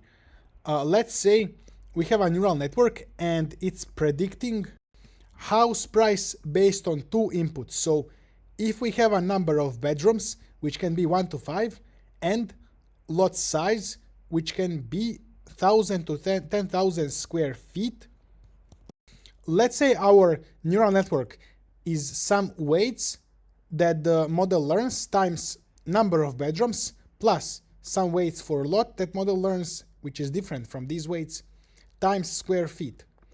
And that's gonna give us the price. It can be as simple as this. So let's see. We have one house in our dataset, bedrooms 4, square feet 2,000, true price 300,000. Because we have such different scales of these two variables, the model will have very different sensitivity to these two weights. For example, if you increase this W by 1, so then here is an example, you would just add $4 to the total predicted price, because 1 times 4 is your new, what you added. But if you increase this other weight by 1, you will add $2,000 to your final price. So it's very sensitive to this weight of the lot. That's gonna be similar to this, where the lot weights gradients are very steep.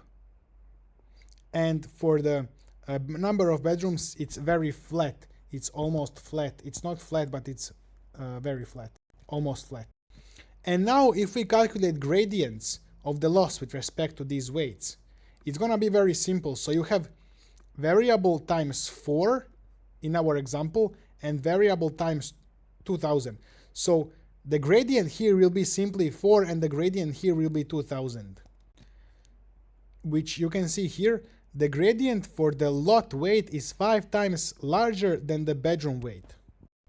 And this is the big issue for the neural networks, these different scales, because neural networks will see that if it adjusts the lot weight just a little bit, the loss will become so much higher, so much worse, or so much better. So the neural network will falsely believe that this is a lot more important. So the square feet of the lot are a lot more important than the number of bedrooms, because it will see that it influences loss a lot more. But that's just because of these large value, unnormalized values. It's not because lot is actually 500 times more important than the number of bedrooms. It's just because the values are not on the same scale. And by the way, in this case, we are just imagining that we pick a single learning rate for the entire layer. Now, some optimizers solve this. They have custom learning rates for different parameters. However, we're trying to understand how ill-conditioned matrix mess up neural network training. And we're not necessarily gonna solve that problem with different learning rates, custom learning rates for each parameter. That seems to be a suboptimal solution. Instead, we will use different things like properties of matrices to solve this problem, as opposed to having custom learning rates. So in this example, I will still show you using same learning rate example, because at the end of the day, we will probably keep using the same learning rate, and we will solve this problem differently. So you see, this is usual learning rate, 0.001. And if we try to update this first parameter with this learning rate, we get a very small update. And this parameter gets quite a big update. Actually, update of 2 is actually quite big. Usually you would not change your weights by 2. And usually you would not have these high numbers as weights. You would have your weights around like -1 to 1, maybe -2 to 2. So usually the updates will be on this scale, not on this huge scale. Of course, you could use very small learning rate, but then this is incredibly small for the bed. And so this will take forever, quote unquote, to converge. As I said, in actual machine learning, we don't have just x and y like we had here, lot and square feet. We have a whole matrix of weights, not just the two weights that we just had. A weight matrix or any matrix maps inputs to outputs. So you might have another matrix or a vector, and it's gonna rotate the space that is rotate the vector itself. So you may watch this in 3 blue 1 brown videos about matrices rotating, stretching, squishing vectors. This is linear algebra. I'm not gonna explain this now because this is mandatory if you want to do AI research. So we can analyze how matrix transforms space using singular value decomposition. Let's actually go through this. So let's explain these singular values and how they create optimization problems. The setup, the matrix as a stretching machine. Imagine you have a matrix W and it multiplies some vector. And now you can imagine a vector. So there is a matrix such that that matrix will just stretch that vector. When you multiply that vector with a matrix, the vector will just become longer. It can also be rotated around. But for a matrix, there is a certain direction where any vector on that direction will only be stretched or squished. It will not be rotated. And so on one axis, the vectors will only get stretched, and on the perpendicular axis, on the other axis, the vector will only be squished, will not be rotated on these two axes. And if they don't fall on these two axes, they will be rotated as well, and stretched or squished as well. So sigma max will determine how much does the vector get stretched maximally by this matrix. And it's gonna get stretched maximally if it falls on this imaginary axis that we just defined. So let's say here it gets stretched 1,000 times. And if it falls on the perpendicular on the other axis, it's gonna get squished by 1,000 times. But it will not be rotated. So those are maximum and minimum sigmas or stretching factors in our example of this matrix. Now let's imagine some vector, and it's gonna be a bit abstract here. Let's say it has some information in one direction and some other information in different direction. So what I mean by this is we see two numbers in this vector, but this vector doesn't have to have two numbers. Let's just imagine that whatever numbers it has, it's showing some information in direction A, and it's showing some information in direction B. Imagine those are the two axes that I was talking about earlier, where this matrix is gonna stretch axis A by 1,000 times information or vectors on axis A, and it's gonna squish the axis B, information or how to say parts of vectors, parts of a vector. So just information of axis B by 1,000 times. And we see the same problem as we had before. Just because this matrix makes these numbers big and small, it doesn't mean that this number is million times more important than this number, just like we had square feet and number of bedrooms. Square feet is just a bigger number. Doesn't mean it's more important than the small number because of the number of bedrooms. So we don't want this to happen. We don't want our matrix to stretch or squish numbers like this so much. We want all of these outputs along A or B to be maybe around 1. So we want them to be normalized like this. So orthogonalization That's what Muon optimizer does. It's gonna smash the direction A to move towards 1 and expand direction B. This is a very good example. Let's say our input vector is just 1, 1, and our weight update, or sorry, our weight matrix is like this. And so let's say the input vector, this one is brightness signal, this one is whisker signal. So here the network's output is completely determined by the brightness signal. And this is almost mathematically invisible. And then when you do backward, you will see that brightness signal has huge gradients. So a neural network thinks this is so important and this is not so important. But in reality, it's just because our weight matrix was skewed and not normalized. It's not big. Actually, you see, we had same numbers here, but it somehow ends up, this ends up being like million times more important. And let's see how Muon optimizer solves this. Let's say we have our gradient matrix here, and Muon optimizer works on gradient matrices, so on weight update matrices, not on weights. We could also work on weights, by the way. Maybe that's an area of research. We will do that as well, like orthogonalizing weights. Anyways, you want to change this matrix into orthogonal matrix O, which means that rows are perpendicular to each other right here. So it doesn't have to be all ones here, by the way.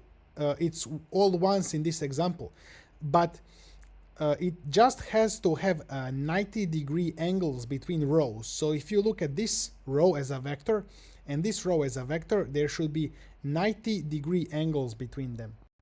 And this matrix will just rotate the input vector. It will not stretch the input vector or whatever vector is multiplied with it, which will be input vector, because this is, we're gonna update the weights with this.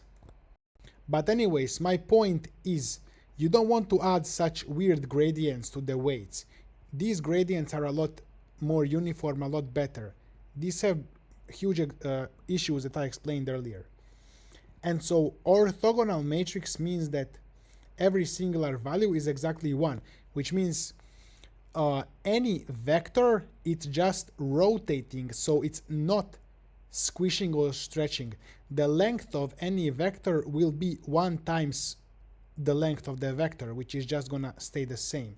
So singular values are 1, it's not changing the length. Of course, singular value decomposition is computationally expensive. It's n cubed, the scaling big O of n, they say. So when you have square or cube, it's not good. You wanna have, you don't wanna have these exponents here. So you can approximate this singular value decomposition with Newton-Schultz approximation of that, and approximation is good enough. Neural networks can learn if we just approximate it. So this is how Newton-Schultz works. First, it divides gradient matrix by its overall length or strength or norm, how should I say, to normalize the gradients a little bit, I mean the numbers. And then there is this magic thing. This seems complex. I don't 100% get it. I'm gonna try to understand it. So let's see what happens to the singular value sigma inside of this formula.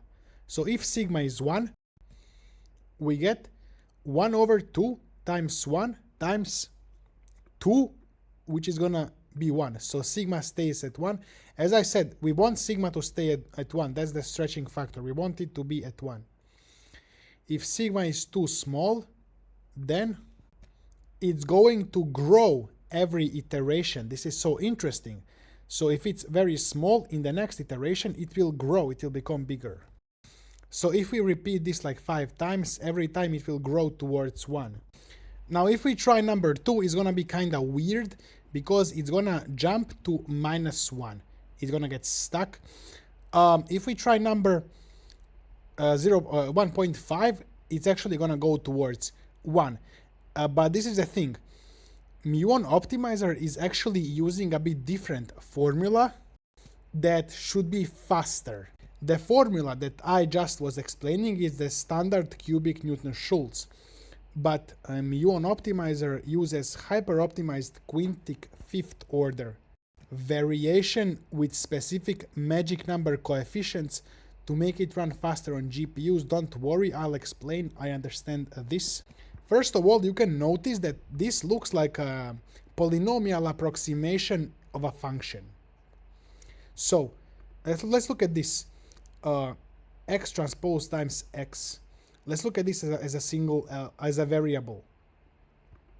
And you see we have that variable squared, and we have that variable to the first power, and we have that variable here to the 0th power, or just 1, so it doesn't exist.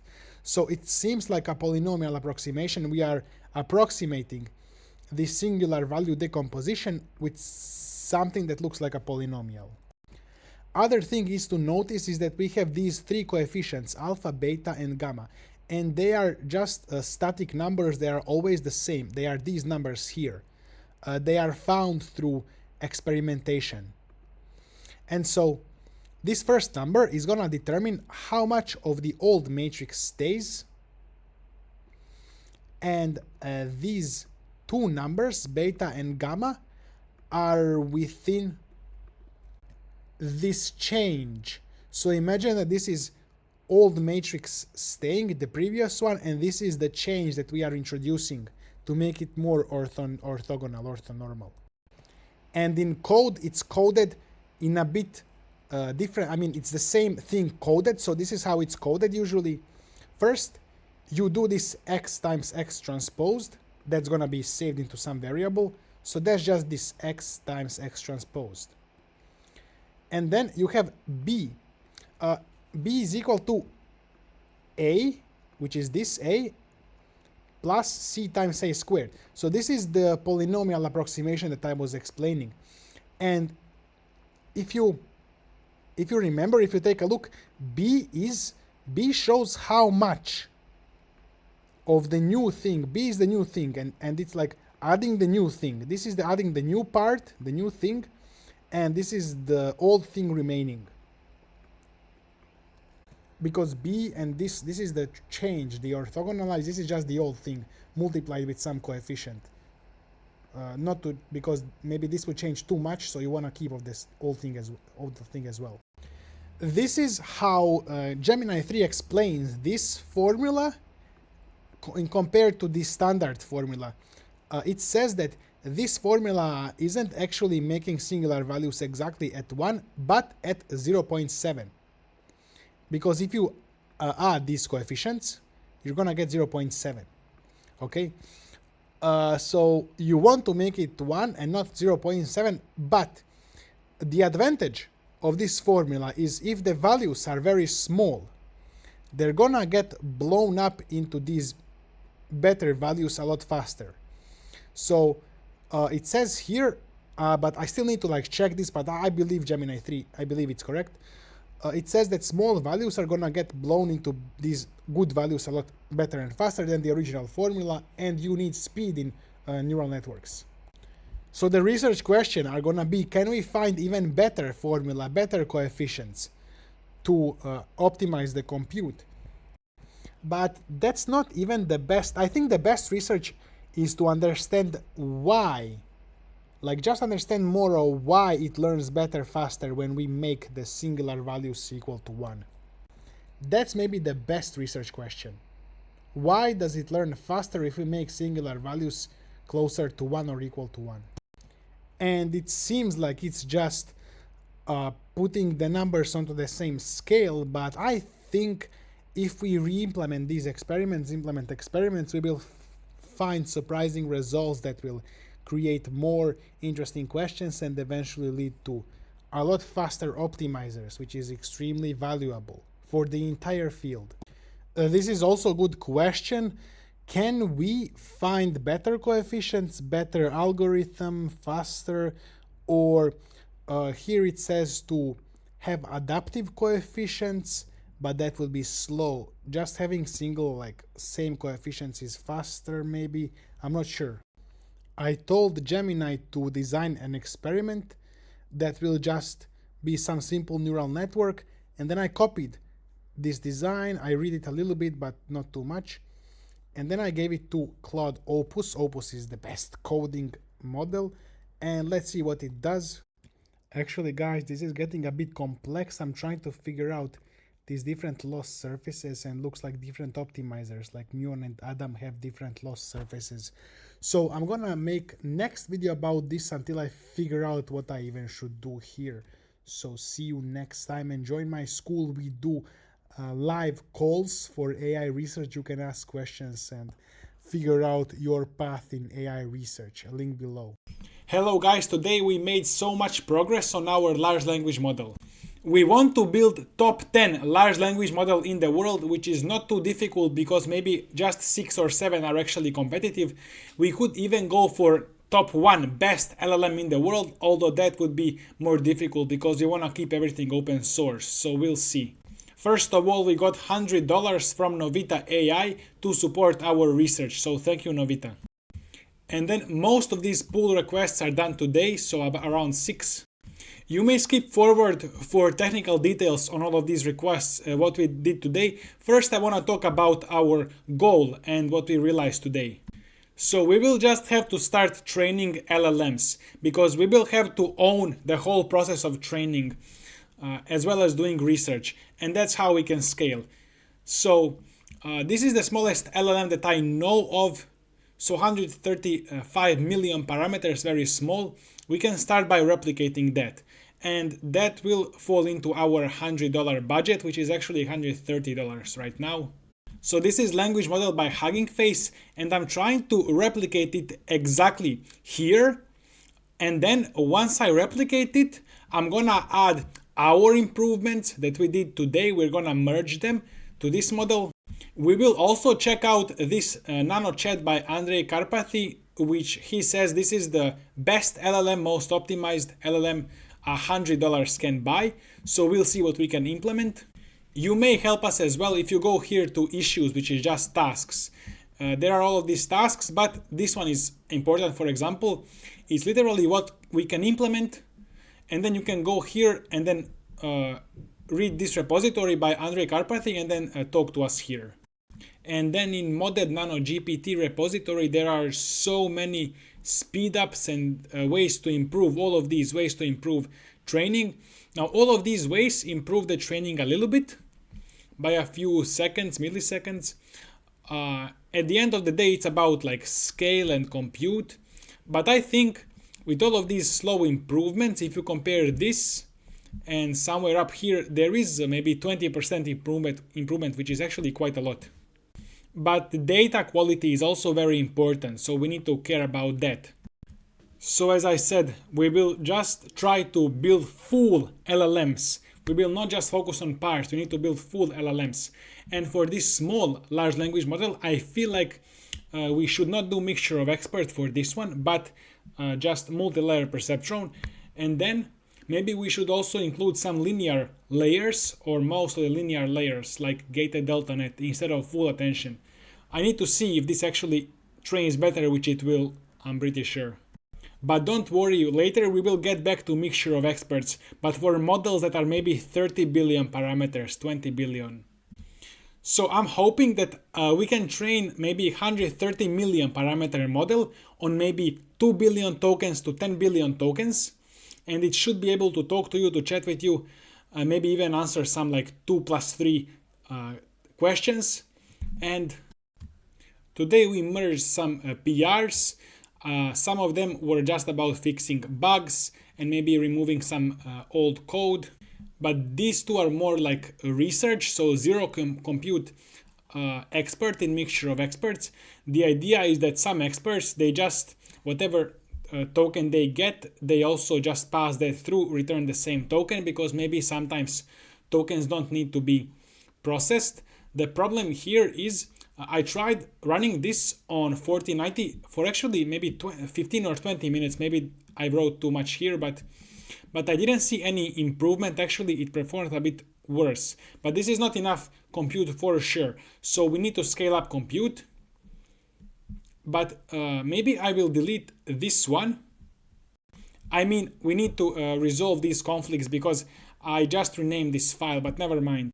Let me show you the other one. So token smearing, this is from Modded Nano GPT. The idea is to also mix up a bit of previous token into the current token. Again, I didn't have enough compute here. So the results are same, maybe even a bit worse here. So we'll see. I need to plan this with more compute. I mean, we do have more compute now because I just trained it quickly. 15 minutes, this is not enough. So I'm gonna train this more. I used the Gemini 3 Pro to implement some stuff, and now I'm using Opus 4.5 to check because I don't know if Pro got it right. Opus says it's good, so I trust it. These numbers are so ugly, by the way. They should usually be numbers of powers of 2 for best performance. So the first thing I'm doing after this is comparing this to powers of 2. I'm gonna change them to powers of 2. Gemini 3 Pro is actually good at coding. It can do everything I need it to do. Looks like dense model is a lot better, which is expected because this model is too small to be mixture of experts. And guys, we really need a good name for this LLM because now I call it $5 LLM, which is gonna be actually $100 LLM or a $50 LLM, but we need a good name. For the next experiment, I wanna make these powers of 2 and then compare with this one and see which one trains better. Guys, this is a bit crazy. Even after 5,000 steps, they seem to be pretty equal, although power of 2 trains a bit like 5% faster. But it's also a smaller model. They seem pretty equal. This is just up to randomness, this small of a difference. But powers of 2 trains like 6.5% faster. So let me keep that one. If you see the configs here, I'm gonna switch to powers of 2. They're gonna be just a little bit different, almost the same numbers. I'm gonna switch back and forth a couple of times so you can see. It's almost the same numbers. That's gonna be it. I'm gonna leave you with some live research I did. Join my school to become AI researcher, link below. I didn't know you can just give the AI pull request URL and it can see the changes to your local coding environment. And then I told it I wanna train the model, I wanna test the changes, and it said it can test the changes. It will this PR has its own branch somehow, and it can change to that branch and then test the change, train the model. So I'm gonna say proceed. That worked properly. I also want to generate number of necessary tokens from the dataset automatically based on the sequence length, batch size, model size, etc. And Gemini 3 is able to do all of this for me. It's actually quite a good model. It's coding everything I need. And there is a new LLM open source, Mimo V2 Flash by Xiaomi, and it performs pretty well compared to all of the other, even Gemini 3 Pro. They have some interesting ideas that we can also implement, like sliding window attention, as well as the full attention. So this is looking at past 128 tokens. Well, I noticed during my experiments that it's actually quite difficult to confirm some of these things if we just have a dollar of compute. We need to spend more. Maybe with $1 we can, I'm not sure, but some of these things are too difficult to confirm on little compute. But that's why we'll figure out how to get a lot more compute, thousands of hours of compute, like on H100s. I also heard GPT OSS has some very surprising architecture changes, like this learnable attention sink bias. I know what attention sink is, and I know what bias is, but those are unrelated things. So what is this? I made a new task, new issue, read GPT OSS paper and suggest improvements for our LLM. I'm just gonna create it. And by the way, my tests on dynamically calculating tokens are successful, I'm gonna just push these changes now. Hello guys, in last video I said that doing AI research on optimizers is extremely useful because neural network optimizers are underpinning entire AI field, every AI in the world. So 5% improvement there will translate into 5% improvement for all of the AIs in the world. I talked to some PhD students and I was doing my research as well, and I realized that for so many different architectures there are so many different optimal optimizers. I thought it's just like Adam W or Muon for everything, but it seems like every architecture and even data type has its own best optimizer. So even if we are talking about a large language model and we use different data will have different best optimizers. Another problem is if we are just using optimizers, a lot of this research never gets used anywhere. So I feel like we need to be careful that we do research that's actually useful in production, in large language models that are used. So my idea is maybe we should actually build our own large language model and publish it in LM Arena.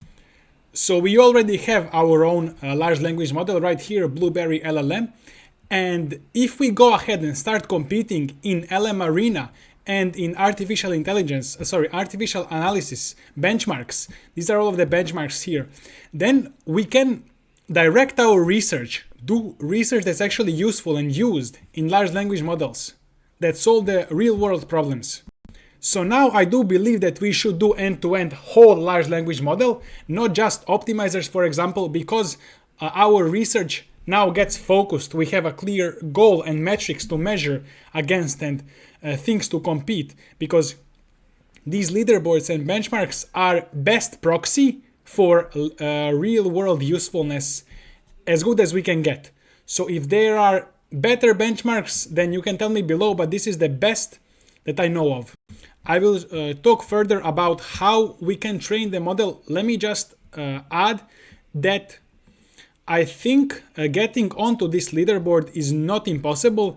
So if we look at small LM or any of these models, I think for maybe $100,000 to $200,000 without any other optimizations, we can just get to the leaderboard. So train the model to get to the leaderboard, but we can do a lot of optimizations, and then we would still need to get this training compute somewhere, somehow. And so maybe it would even be possible to get enter LM Arena for just $5,000 to $10,000, although I'm not sure yet, especially that the new GPUs are a lot better. And another thing is, because we want to do this fully open source, maybe we can get like NVIDIA or Hugging Face to just give us compute for free. That would be especially beneficial for NVIDIA, because we will do all of the open science and then the tools, and then other people will use those tools that are built on NVIDIA hardware. So there is a lot of opportunity here. So the problem with me starting a company is it's a complete bloodbath and we need to keep everything in secret, and that's not why we want to do open science. So if you keep things in secret, you may have better model, but your contribution to the world will not be as much. So I think we can actually accelerate entire field by trying to compete here. Even though we cannot get to the first spot, we cannot outcompete OpenAI or these companies that have a lot of money and that keep their technology secret, we can still make more contribution to science than them and accelerate everybody. But the main point is our research must be focused, and it will be focused if we compete for these benchmarks and if we compete for this leaderboard, because those are the best approximators that I know of actual real-world usefulness. And once we get experience doing this research, we may expand into more speculative research for different architectures that are not so proven but may yield high reward later, besides large language models. I think LLMs and vision language models will automate a lot more of the computer work, digital work, than we have right now. I also think that video generation models will be used to directly generate UIs and interact with us without us having to code UIs. But that's more like for the future.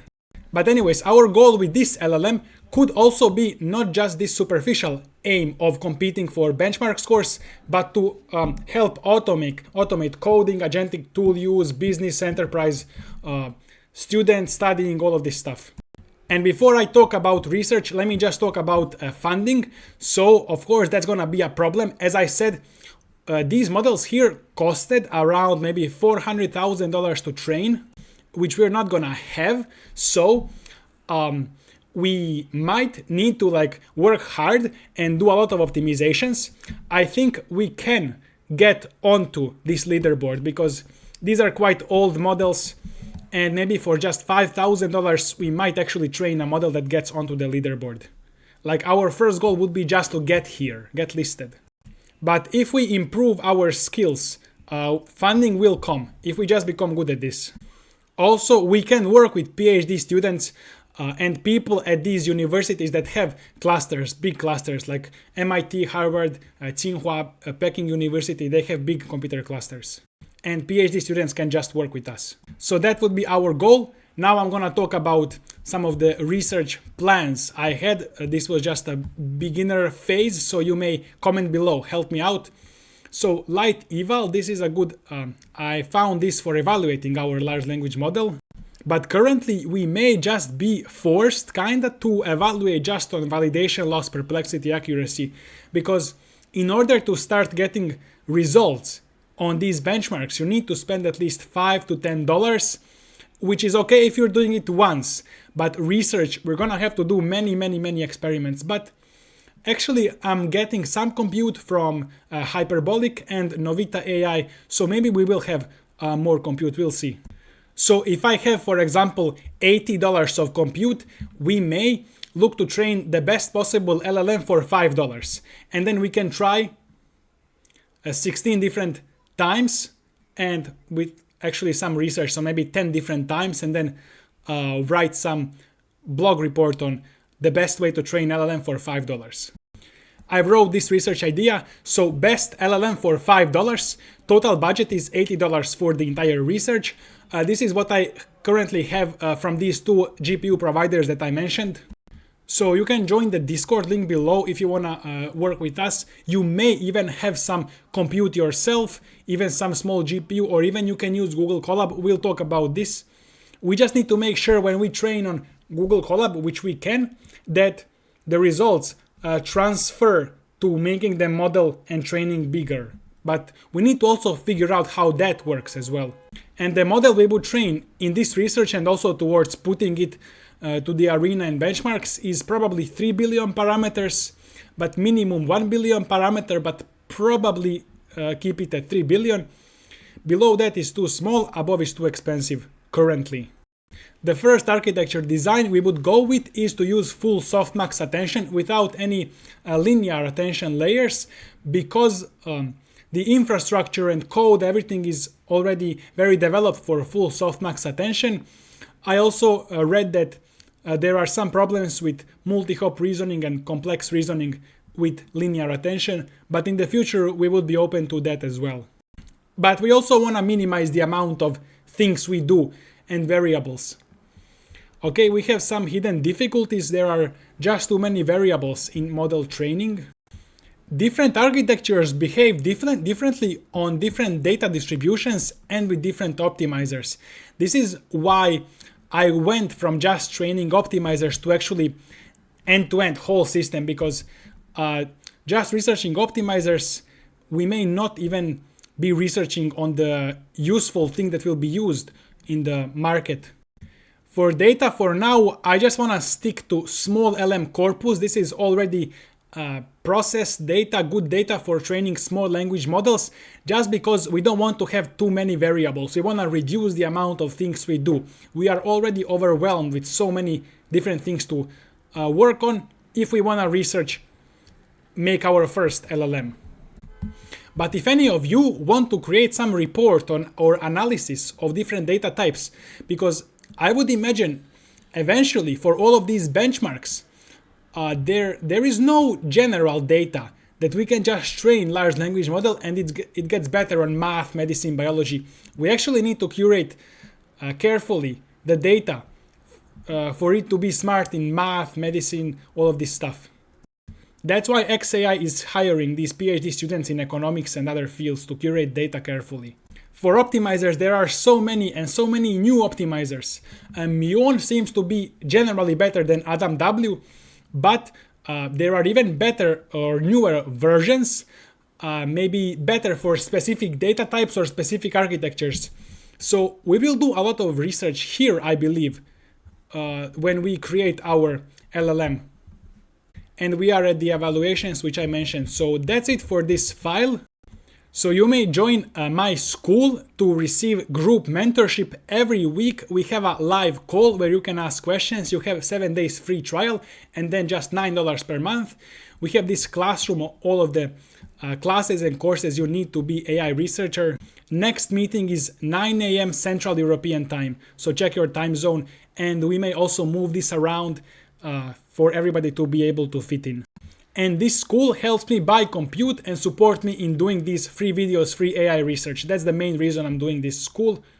So you can also join Discord to discuss this research, and you can leave your comments below, and see you in the next video. Hello everybody, this is my presentation for my graduation thesis, Analysis and Design of Novel Optimizers for Neural Networks. The main hypothesis I had is well-tuned Muon optimizer outperforms Adam optimizer in large language model training. And thesis is divided into 3 steps. First is the analysis of Muon optimizer and Adam optimizer and understanding how Muon optimizer works and why it outperforms other optimizers. Then I do experiments searching for best hyperparameters for both of the optimizers, and then training the large language model and comparing the results.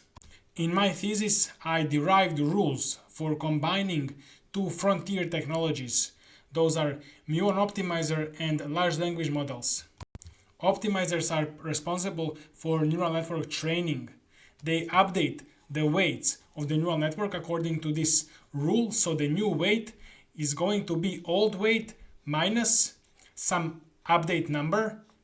And the idea here is that wherever this weight, this coordinate is on the lost surface, we want to update this coordinate so that it moves down the lost surface, which is this surface of the error. So that's how we minimize error. Adam optimizer makes the update for each weight custom, which improves the training. And Muon optimizer has even more advantages that I will explain with the experiments. The experiments will be done on a large language model. This is a very simplified architecture. So large language model has many different types of neural networks and architectures and learning tasks. So it's a very good example to test Muon optimizer and different optimizers on, because it contains many different applications of optimizers. Here is the architecture of my large language model that I built. So I built a large language model that can be run on a single GPU, and it's small enough and it's fast enough to train on. Code for this large language model is published in my thesis. There are 3 sets of experiments done. First of all, I did learning rate sweeps, because learning rate is the most important, most impactful hyperparameter. So I found best learning rate for both Muon optimizer and Adam optimizer. So my goal is to compare Adam and the Muon optimizer and to see which one is better. So after finding optimal learning rates for both of them, then I did a search for other hyperparameters, which include momentum, weight decay schedules. After I found best hyperparameters for both of the optimizers, Adam and Muon, then in the 3rd experiment, I just let them train for a lot longer to get more data on which one performs better. Here is an example of the results of the experiment. So for the first experiment, these are learning rate ablations for Muon optimizer. So in the first experiment, I tried different learning rates, all of these for Muon optimizer, and best loss, which is lowest error it made with this particular learning rate. and so the accuracy was also highest, and the training time is negligibly longer than other configurations, so this was a clear winner. The idea behind first two experiments is to tune both of the optimizers Adam and Muon to their peak performance to see which one is going to make the large language model learn better, learn to generate text better and faster with less data. This curve shows that large language model is training and learning to generate text better and better. This curve is for our winner, the best optimal learning rate for Muon optimizer, and after 0.77 minutes of training, it achieved the lowest loss out of all of the tested learning rates. This is example of the second experiment where I searched for other best hyperparameters besides the learning rate. So there were many different hyperparameters to search. These are two examples, and these are the results. For example, Muon momentum 0.9 proved to be best. And in the third and last experiment, I used the best setup for both of the optimizers, and we see here that a Muon optimizer won. It has better loss valid on 500 steps and on 200 steps, so in both cases, compared to Adam optimizer.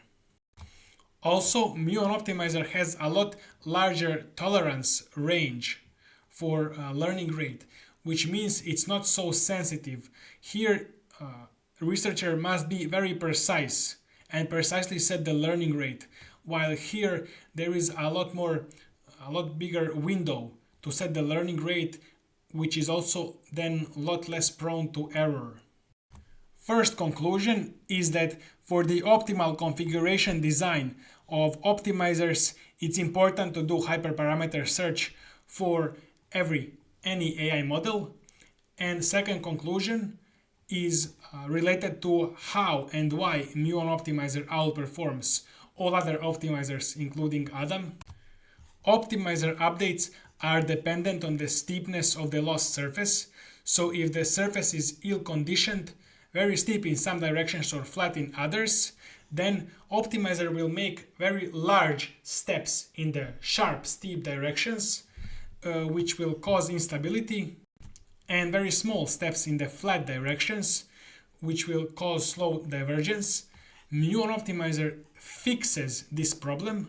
It makes step in each direction unit length, which means that a neural network now can learn a lot more stably and predictably, and this allows for better design of the optimizer. So thank you for your attention.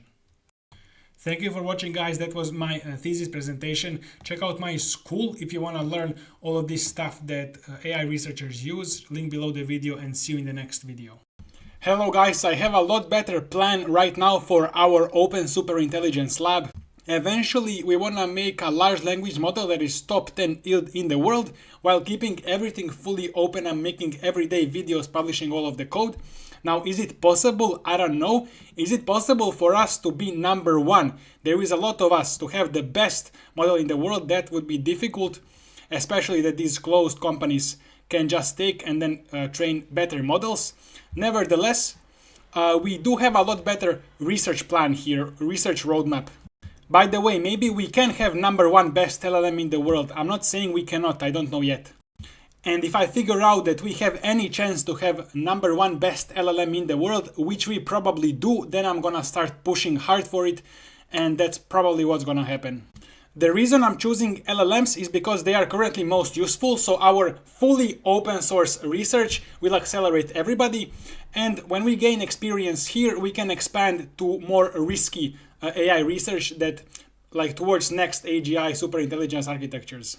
These are the goals that I set. So a GPT-4o mini level large language model in about 4 or 5 months. So top 150 in LM Arena, top 50 in a year, top 10 in year and a half.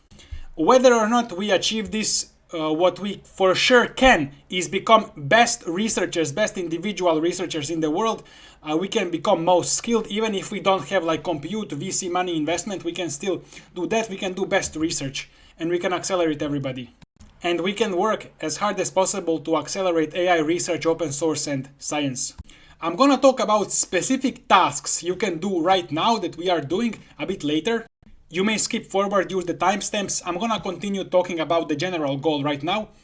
So my idea is in 4 months to have 8 billion parameter model, train this on 15 trillion tokens.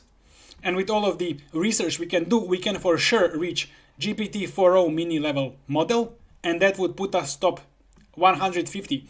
The biggest problem here would be the compute. So we need to actually get around 300,000 hours of H100s or equivalent. And to do that, we may partner with any of the companies, NVIDIA, Hugging Face, Microsoft, whoever. Any of these companies, even investors, VC firms. And we can for sure get this research. Main thing that will determine is just how hard we work, how much we improve ourselves, how good research we do. Quality of our research is what will determine if we will get this, we will find this somewhere or not. Another thing we learned from our previous attempt to make a community built LLM is that we didn't have a clear direct goal, and we just allowed people to do whatever they want, which resulted in everybody doing random things, a lot of code being added to the repository. It was a complete mess. So now this repository, $5 LLM, is way cleaner, it's way simpler. Maybe it can be even simpler, by the way, but it's like 3 times cleaner. And we have a lot better rules for contributing. So first of all, I created specific issues. If you click any of these issues here, you get a lot of instructions on the issue. And then this is same for every issue, how to set up your work environment. So if you click here, there is already code in some other repository, modded nano GPT speedrun for this issue. We just need to take this code and implement it in our LLM. It's pretty clear. Once you decide, you sit down, you say, I'm gonna do something, then you may even comment, I'm doing this right now. And then you can do this, create a pull request. Even if you cannot test, don't worry. For now, I'm also gonna test. Let's see how this works. If people don't have compute, just do the code and then just tell us on Discord. For example, we already have one successful person successfully contributing. So this person made query key normalization, and it trained faster, and that's it. We just added this, and now. So that was one of the issues here. If you just go to the repository, click issues, and issues are a general name for tasks. I don't know why it's called issues here. So you can just pick any, there is a description.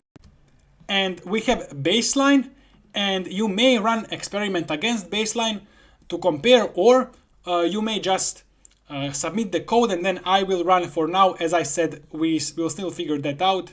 You don't need to run it, we will run it anyways. And in this file, everybody will be credited onto what they did. The current baseline is on 4090 GPU. So if you go here to configs, you will see that we have this 24 gigabytes GPU. We also have this 3 billion parameter. For this, you need like H100. If you don't have it, it doesn't matter. So for now, I'm focusing on this one, 24 gigabytes, a bit smaller, but maybe tomorrow or in 2 days, I will also start creating baseline for this one, bigger one as well. If you implement your changes, you can quickly run this debug moe.py just to make sure everything works. This is very small LLM here at the bottom. It's very, very small, just to make sure there is no bugs in the code. It's very important that you write as little code as possible. So whatever you are contributing, remove as much code as possible, because last time everybody was contributing so much code, it was a complete mess. So I had to delete so much stuff, but now it's a lot cleaner and it still works. I deleted like half of the code and still has same functionality. So some person suggested me, let's add this library for automated testing, let's add that library for that. And we don't want to add anything if we don't have an explicit reason to add something. So you can just create vibe code, a short script, if that's gonna solve the problem, as opposed to adding libraries, because libraries bring dependency issues, complexity, it's difficult to understand and everything. Another important thing, so read me carefully. When you start to work, you need to fork the repository. If it's already forked, make sure to pull the latest changes from my repository, sync to your fork, and then from your fork, pull to your local environment. So make sure to do that. Every couple of hours, there will be changes, so make sure to do it every 4 or 5 hours if you are working at that time or whenever you start working. This is our current baseline. Here in baseline, we have the metrics, the plots. Your experiment should beat this one. If it doesn't matter. We will learn.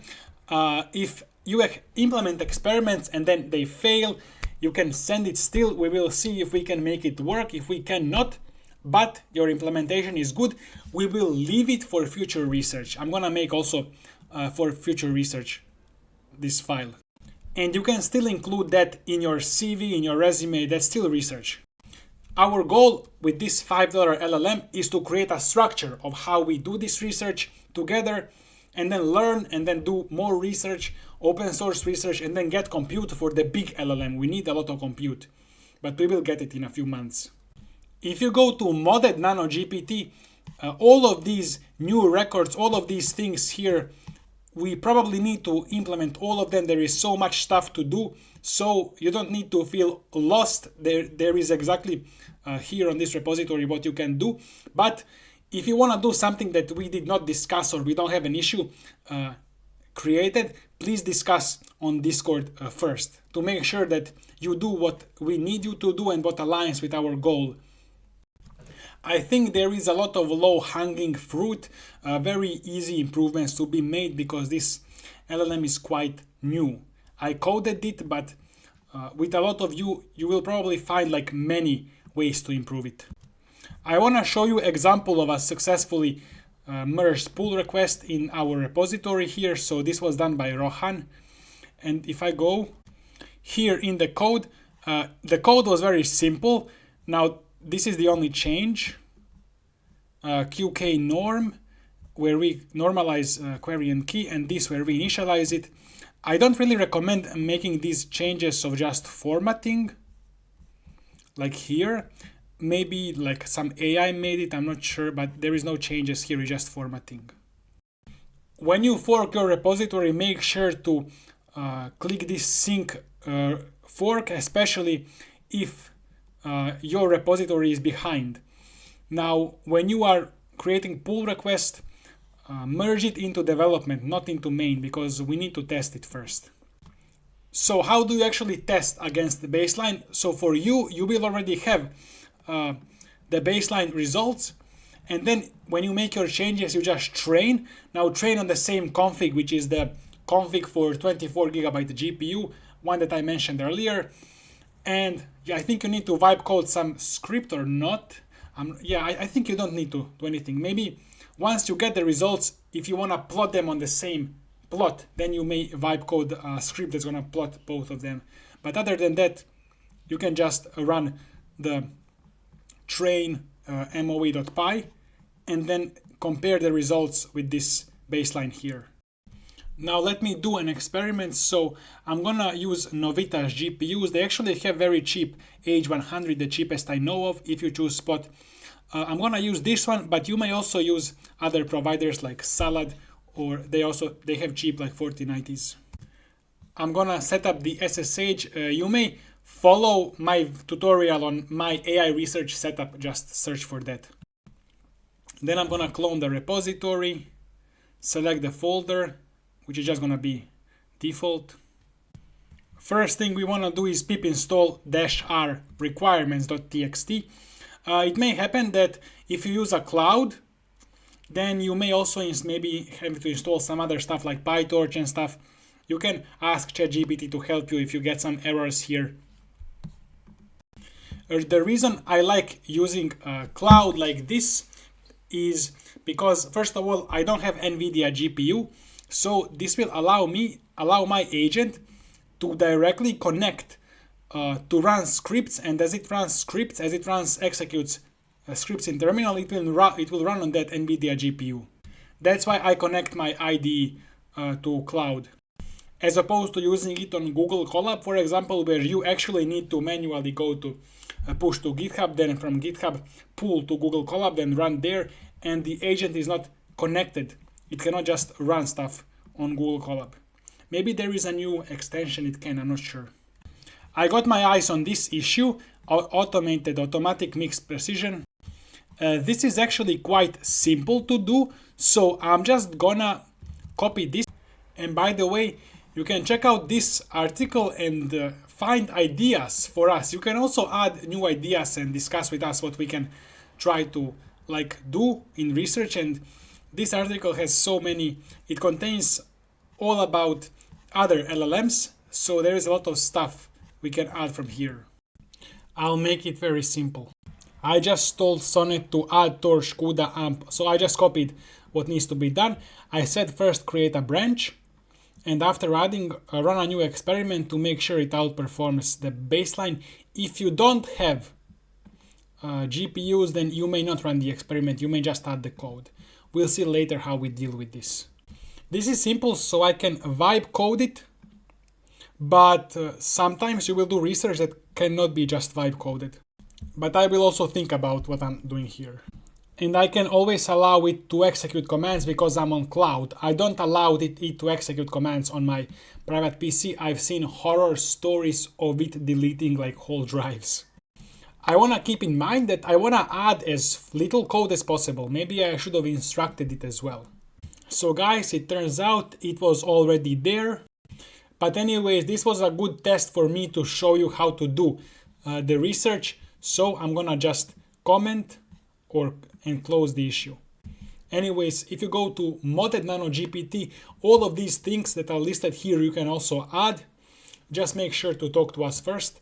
We need to work hard for a few months, then we're gonna get more and more compute, and we can go towards making the top 100, top 10, or maybe even top 1 best LLM in the world, while keeping it fully open source.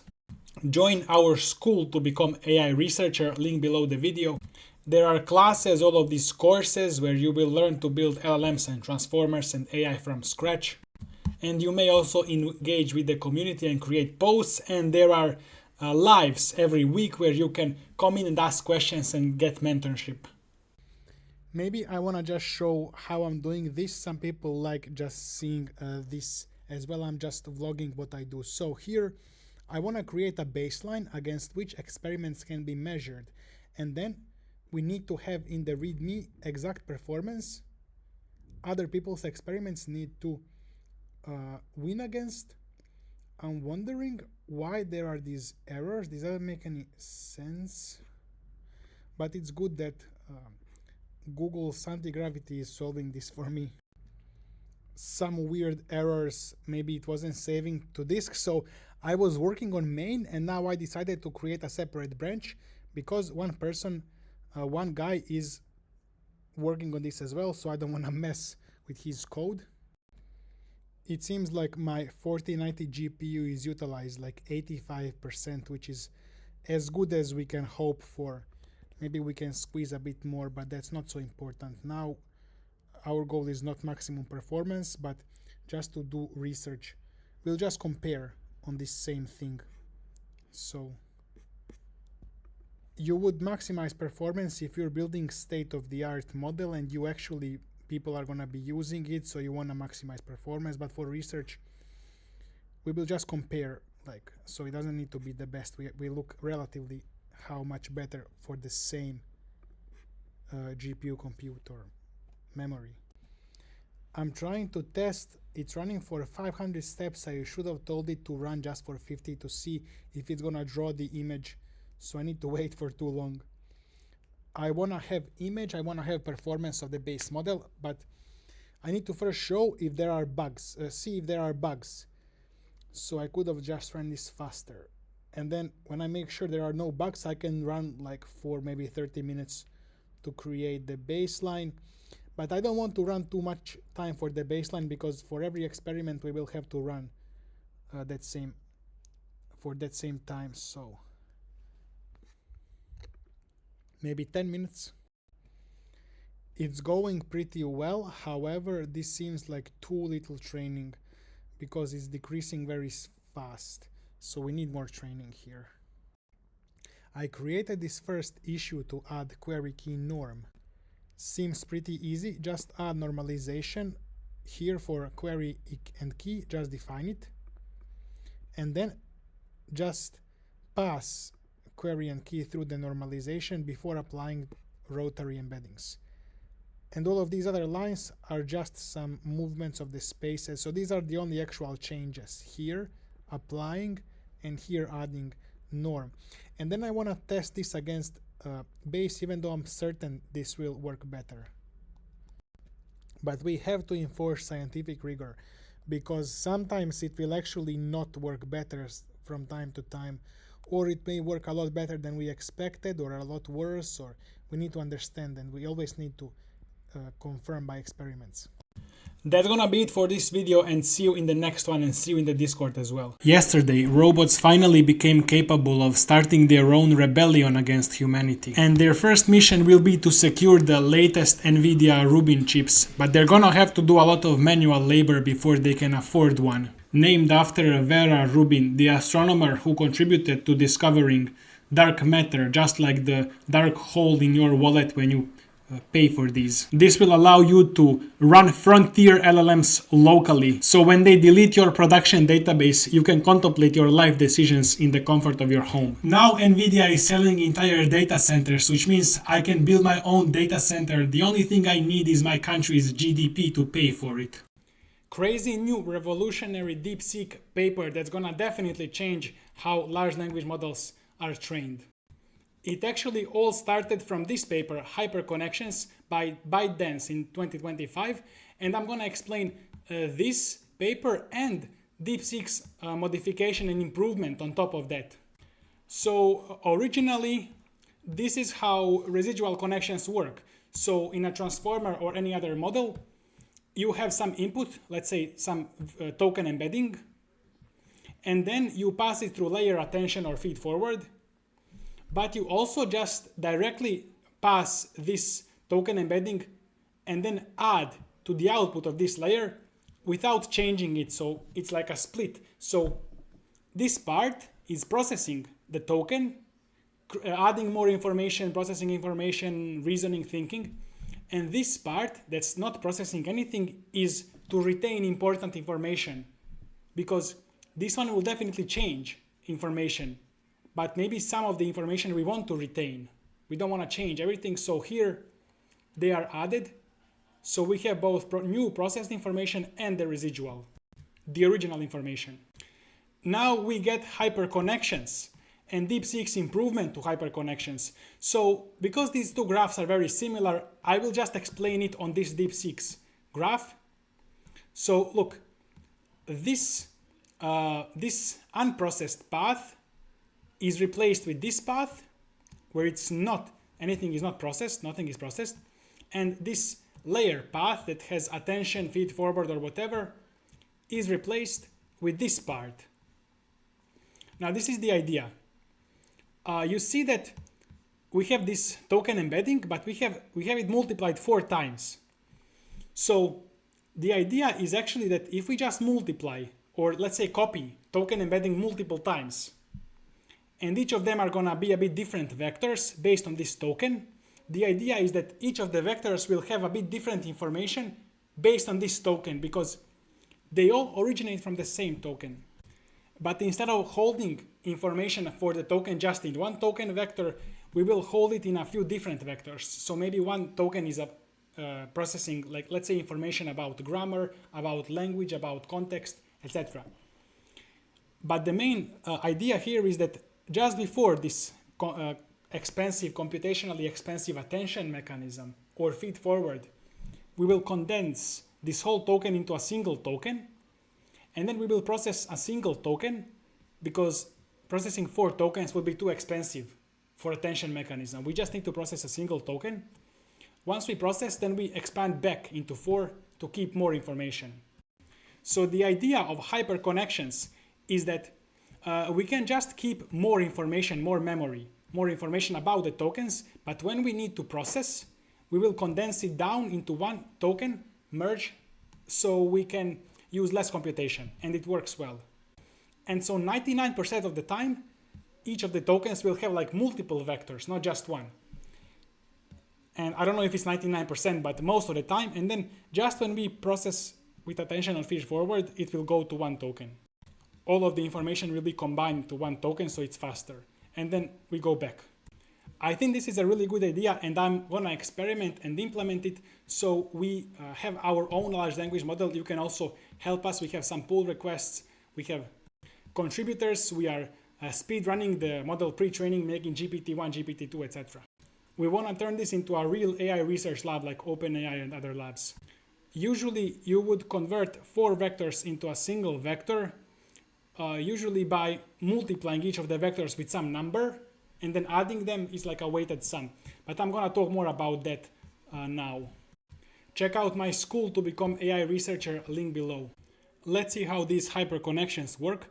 Let's say we have some conversations in a large language model. So you have a batch, so multiple conversations. Each conversation is a sequence of tokens. Each token has a hidden dimension, so it's like a token dimension, like 4,000 numbers, let's say. Let's say here we just have one conversation, and inside just one token, the. This is the beginning of the sentence, just one token. It has this dimension, let's say. Then it would copy that token, let's say, 4 times. So now we just add an extra dimension. So instead of batch sequence token length, now you have batch sequence 4. So this is just copied, like now there is 4 copies of this token. It's like 4 different mappings. So remember that originally you just have one token here. It's getting passed, but here we have the same token 4 times. And then we're gonna process this. Now imagine there are 3 separate streams of data, and each stream initially contains same tokens, same conversations. In our case, just single token for simplicity reasons. And they begin same, but they're gonna be processed differently. Here we see on the image, the green one is the Deepseek's improvement, but it looks pretty similar to the previous one. Let's look at the Deepseek's one. So you see that from our 4 copies, there are 2 arrows. And you can see here that actually there is just 1 token here, not 4 anymore. And there are 4 copies here. This collapse is a weighted sum. So there is a vector, for example, 0.9, 0.10, 0.5. And each of these tokens gets multiplied with one of these coefficients and then gets added all together. So imagine each of these is going to contribute this percentage. Like, actually it's not a percentage, it will just be multiplied with one of these values and then get added. So these values determine how much of each of them is added, how much influence they have in the final vector here. That's this pre-mapping. So imagine that the formula is this. Each of the vectors, our 4 vectors, is multiplied with some number and then added. And then that gets passed through this layer F, which can be feed forward or attention or whatever this processing is. Now imagine this will just be like a single token being passed, processed through the layer. The way this single vector gets converted into 4 is there's gonna be a vector of 4 numbers. Each number will multiply this single vector, and the results will be one of those 4 vectors. So let's say first time it gets multiplied 0.5, that's the first vector, then 1.5, 0.5, etc. That's how we get 4 different vectors, and it's scaling this vector into 4 different vectors. And I say scaling because it's just multiplying with a single number the entire vector. So now this age post, it's gonna be 4 vectors. In this case, it's represented as a matrix. So you can represent it 4 vectors or matrix. And so this part is the standard processing of the. So this part is just replacing this standard like feed forward or attention. That's what I just explained. And now we will explain this other path that goes straight up. This is replacing the old residual one-to-one mapping, the residual connection. But before we go on to that other path, I want to say that each of these 4 vectors in our example has some unique data. For example, data, long context data, or data about some math, or some other information in a processing. Each is describing a different part of information and holding different information. So this other path is for managing the current information and passing necessary information without processing or transforming it like this layer does here. Now, instead of these 4 vectors, let's imagine we have 2 vectors just for simplicity. So let's say we have 100, 100 and 0, 0. And so 100, 100 usually represents a strong signal because when you have big numbers mean like strong signal, it influences the result a lot. And 0, 0 is like empty. So we have these 2 vectors here, let's say. And then we will use this matrix age res to leak vectors into each other, to combine them a bit. But Deepseek's innovation is that this age matrix that combines them must have some constraints, so it doesn't explode the numbers. For example, rows must sum up to 1, columns must sum up to 1, and positive numbers only. This is a good example of age matrix that combines these vectors, so rows sum up to 1, columns sum up to 1, and all numbers are positive. And this would be invalid matrix that would be valid previously, but Deepseek found that if we don't have these constraints, it's gonna destabilize the training and make it harder and not work as often. The goal here is to calculate the new streams or the new vectors here. So starting from 4, calculate 4 new vectors, or in our example, we start from 2 and calculate the 2 new vectors, new streams. So the first row of our matrix, it's gonna say for the new first vector, that we are creating, you're gonna take 90% of the old first vector and 10% of the old second vector. So 90% of this, 10% of this, add to create the new first vector. And second row will show the new second vector. So 10% this, 90% this, add, and create the new second vector. So that's how we create it. So in this case, we go 90% times 100. 100 is 90, 90. And here, so the new vector is 90, 90. And the new second vector, it's gonna be 10% of the first, so 10, 10, and 0, 0, so 10, 10 when we add these 2 vectors. So these are the now new vectors. So most of the time, you will actually for every token have multiple vectors, and you will just hold data on multiple vectors. And just when you need to process through these heavy layers like attention and feed forward, it will be collapsed to a single vector. So this computation can be done faster with no too much overhead. But other than that, there will be multiple vectors carrying information. Each will carry like different types of information.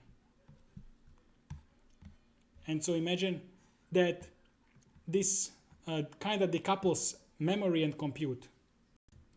Deepseek researcher thinks that this is a very good invention last year in 2025, this and Muon optimizer.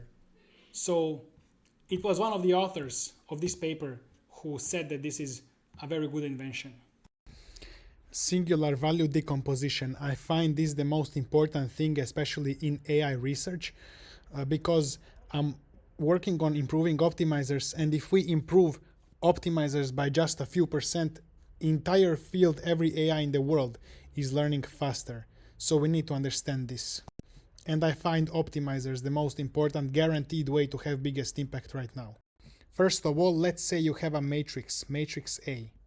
And when you have some vector going from center 0, 0 to some point, when you multiply that vector with a matrix, it's going to rotate the vector around the center.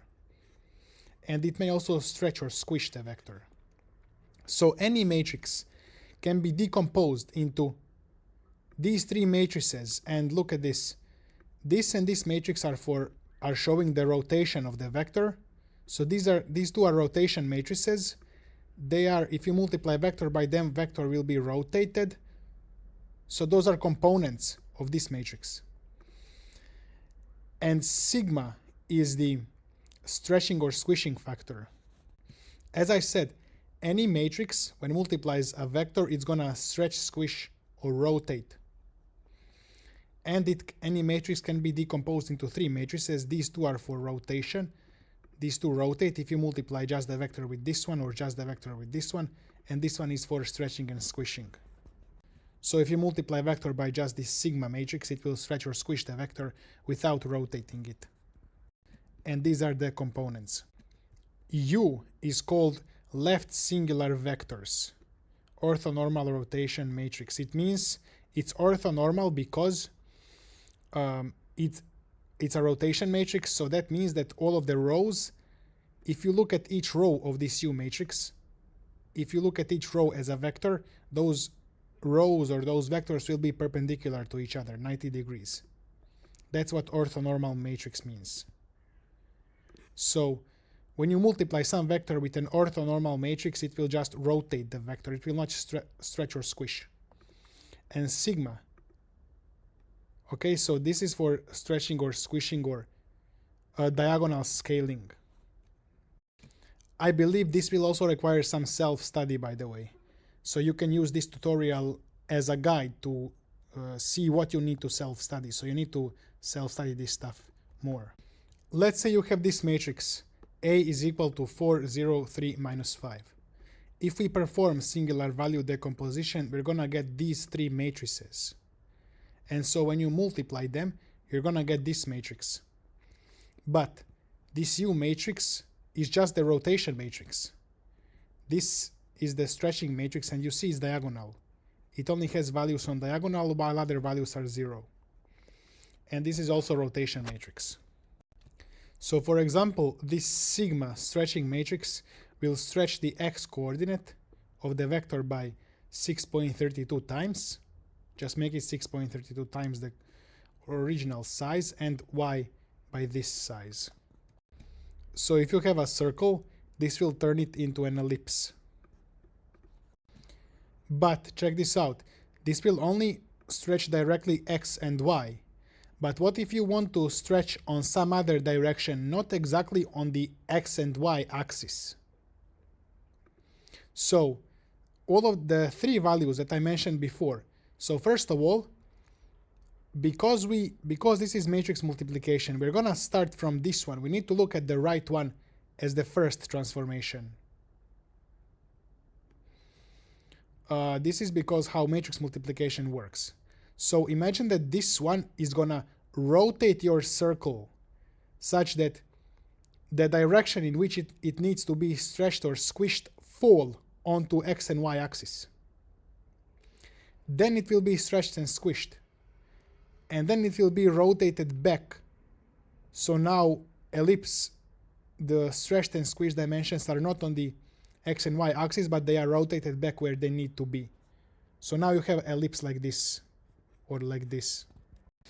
There is animation of that happening right here.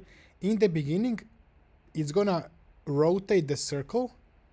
Now you see it's also squishing, which is not good. So this is a flaw in the animation because I generated with the Gemini, but imagine it's just rotating, okay?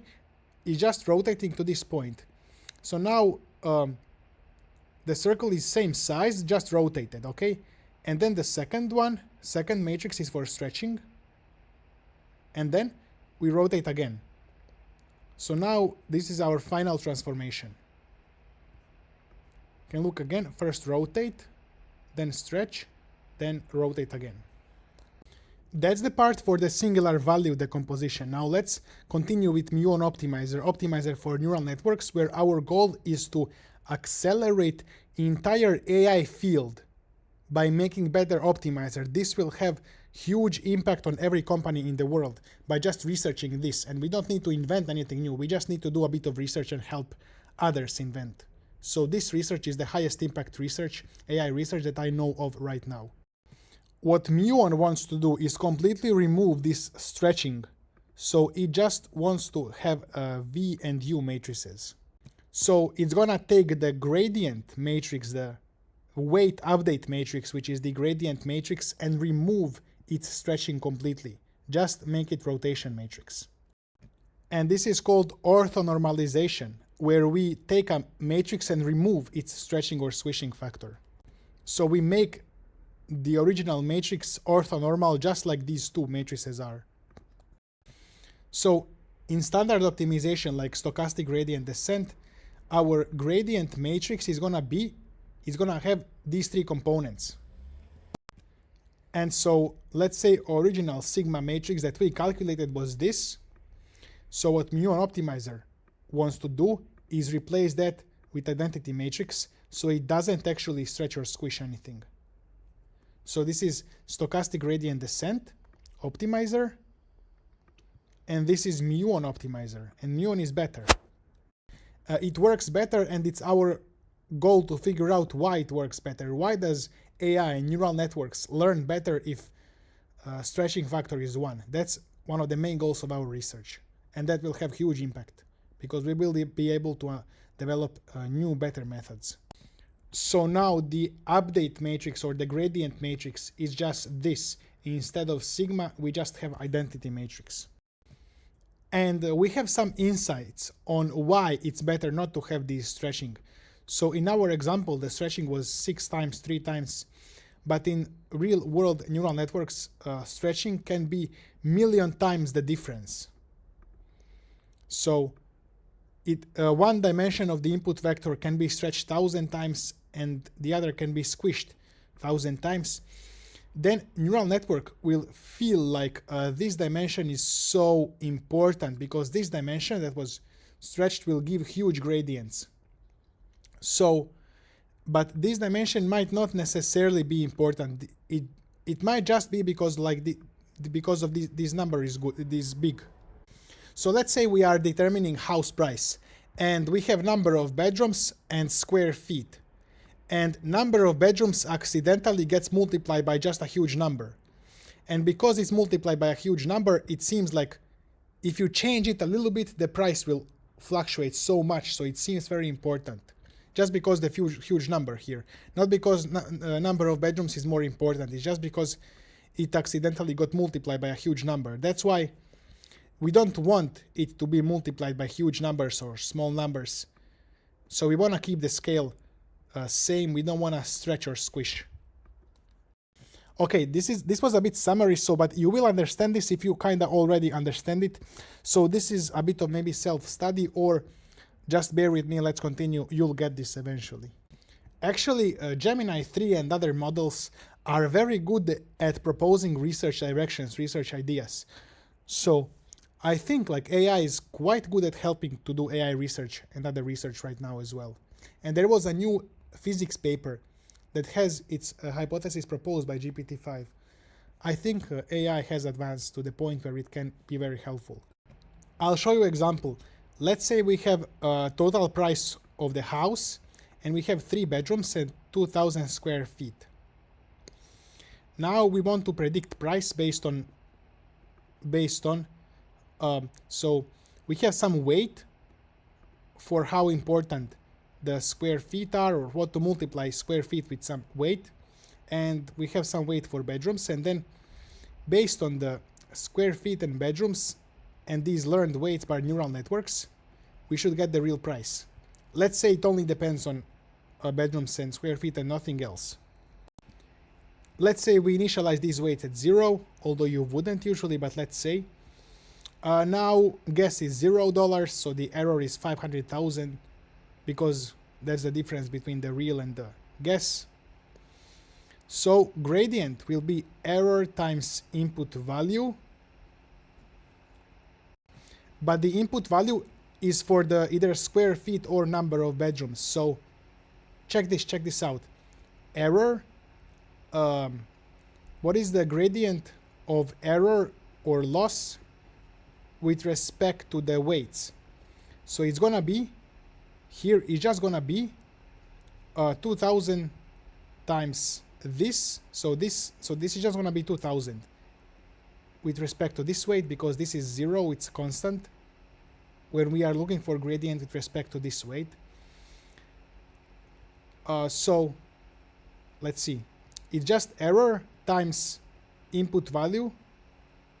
As I said, this is 2000 for this case.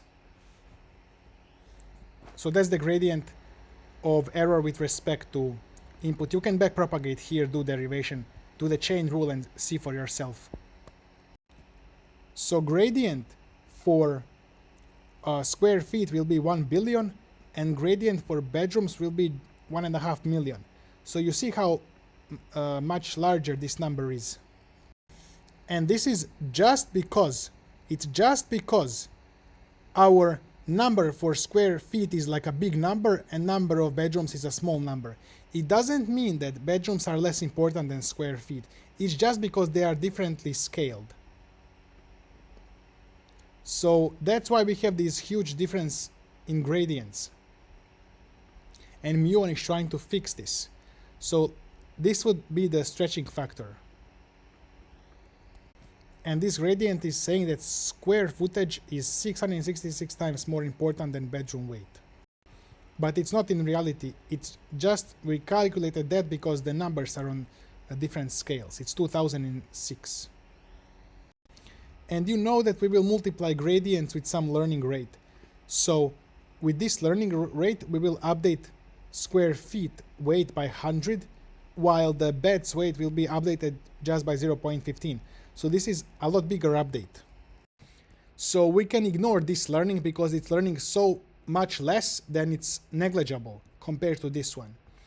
And they call this rank collapse. So this function says just rank 1 matrix because this dimension, this rank is not learning at all. So this is the big problem. And that's caused by this stretching matrix, by this huge stretch.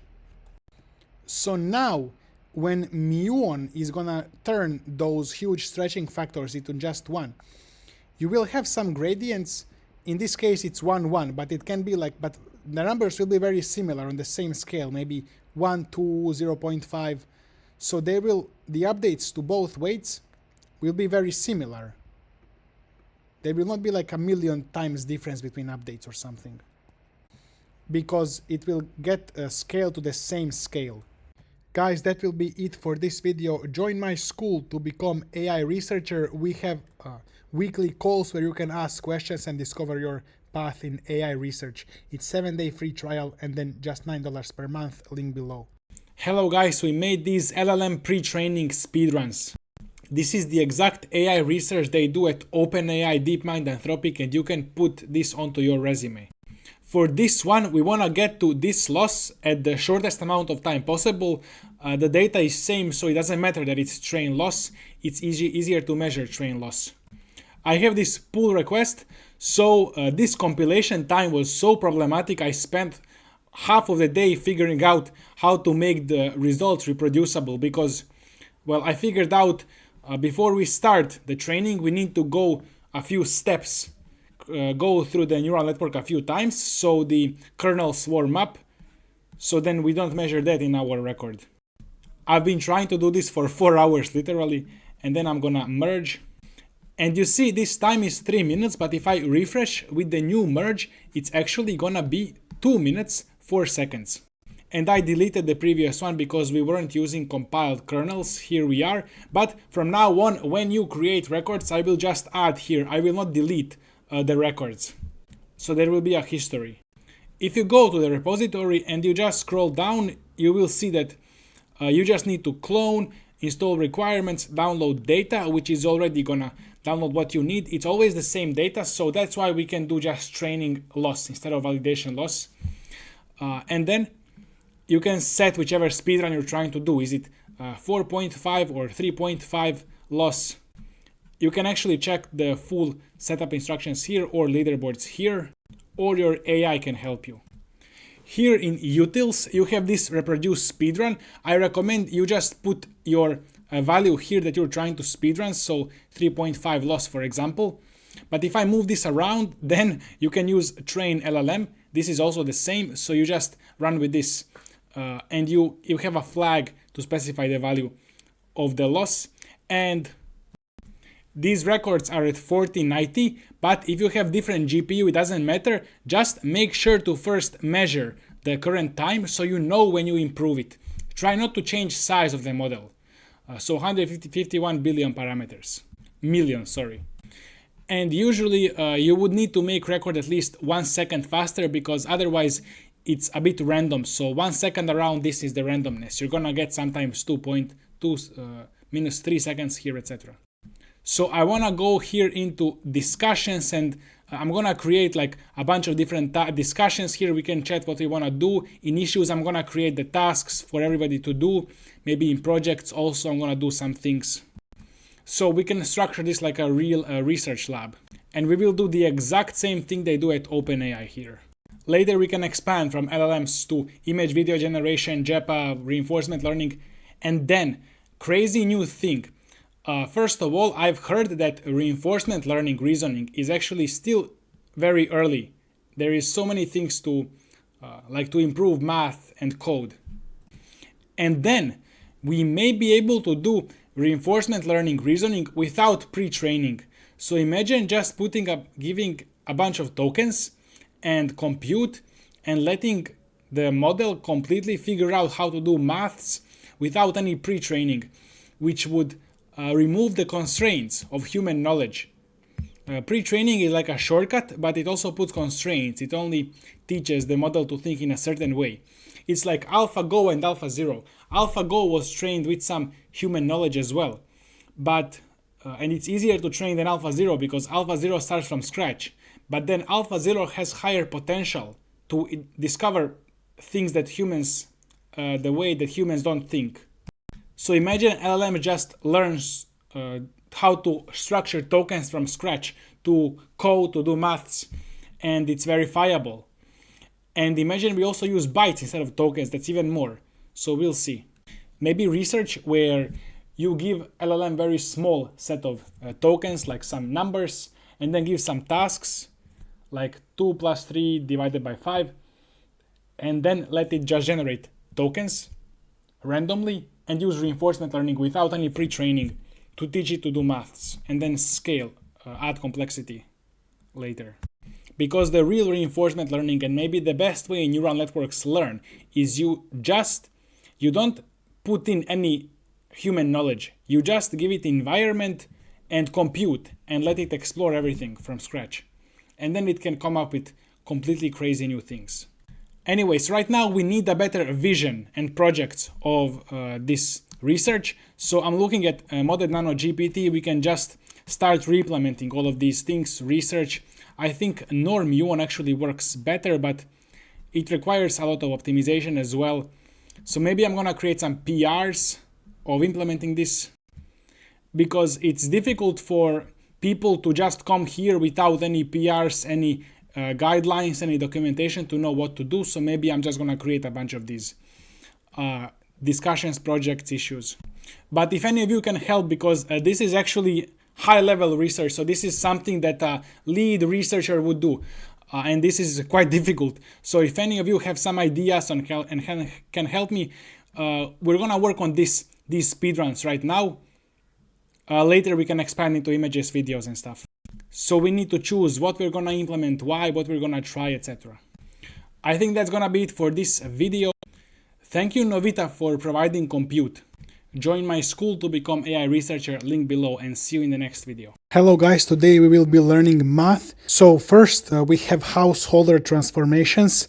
So there was a guy and he was holding a house and he could transform using that house. Let's say you have a vector and the length of that vector is, let's say, 13. So you want to rotate that vector so its length is again 13, but it's just pointing in different direction. To calculate that new vector, we may use this formula. I is identity matrix. V is vector perpendicular to the reflection plane or vector. If V is a unit vector, that means length 1, then the formula simplifies to this. And V times V transposed is outer product to create a matrix. So if you multiply any vector with this P matrix, which is the householder matrix, it's gonna get reflected. It's just a standard rotation matrix, so P times X has the same length as X because P will just rotate it, not stretch or squish it. You could also say it's orthonormal matrix if you want to dive deeper into that. If you reflect a reflection, it will go back to where it started. Let's say we have this vector and we want to turn y coordinate to 0. So this vector lies on x-axis. The length must be preserved and the length of this is 5. So the new vector is gonna be 5, 0. To follow the formula, we will just subtract original vector minus our target. That's gonna be our v. And if we plug v into the formula, we get a bunch of math here, and at the end, we get householder matrix. Once we multiply householder matrix times our vector, we get our resulting vector. Usually, if you're calculating this in machine learning, you will not build the matrix, because let's say we have 10,000 variables, then this matrix could be 10,000 squared, which is 100 million numbers. We could get out of memory pretty quickly. Instead, we can rearrange this formula to go from outer product to a dot product, which is just a single number. So instead of n squared operations, we just have n operations. I've been editing these 2 minutes of the video for almost 4 hours. I don't know why I'm so slow, but I'm gonna have to figure out how to edit it faster. Check out these 2 videos for quick edits as well, link below the video. Hello guys, we broke the world record on fastest GPT-1 pre-training, just 2 hours, 42 minutes, 49 seconds on a single 4090 GPU.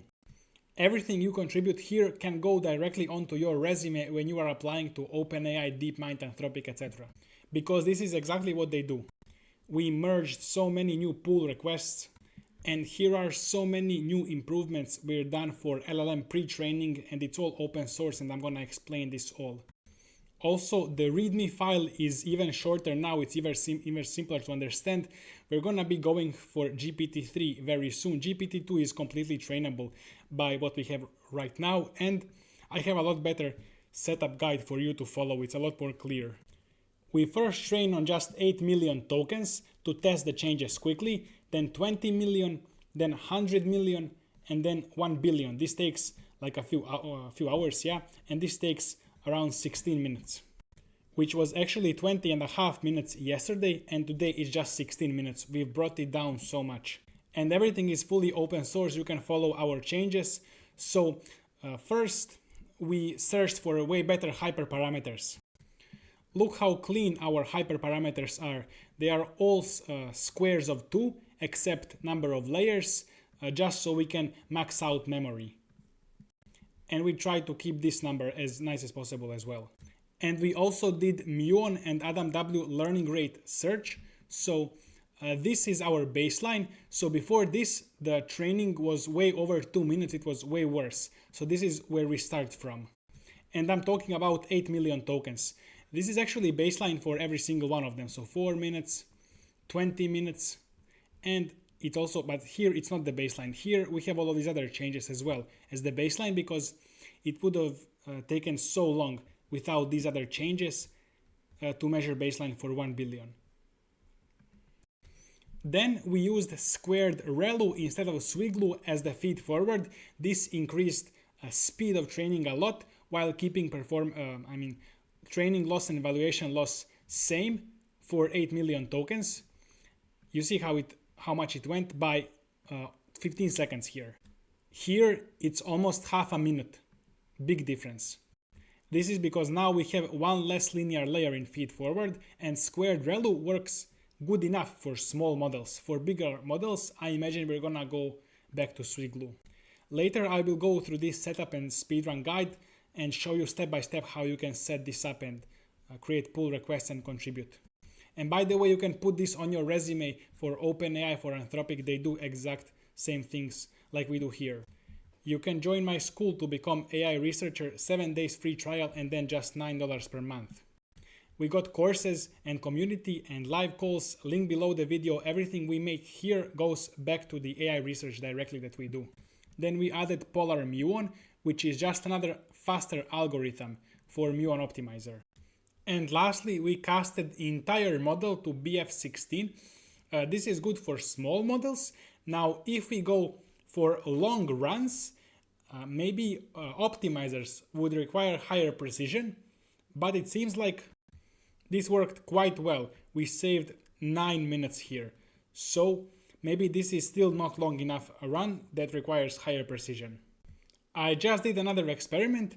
So remember, the current baseline is 2 hours 42 minutes 49 seconds, and this new experiment did the same in 2 hours 41 minutes. So this is just about a 1.5 minute improvement, which is not enough, which is too small, because if I wanted to add this new code, just saving 1 minute, but adding so much code, a bunch of code, it's not worth it because it's gonna make everything more complex. When we're adding new features, we're gonna think about more code, there will be more conflicts, more bugs, more things to think about.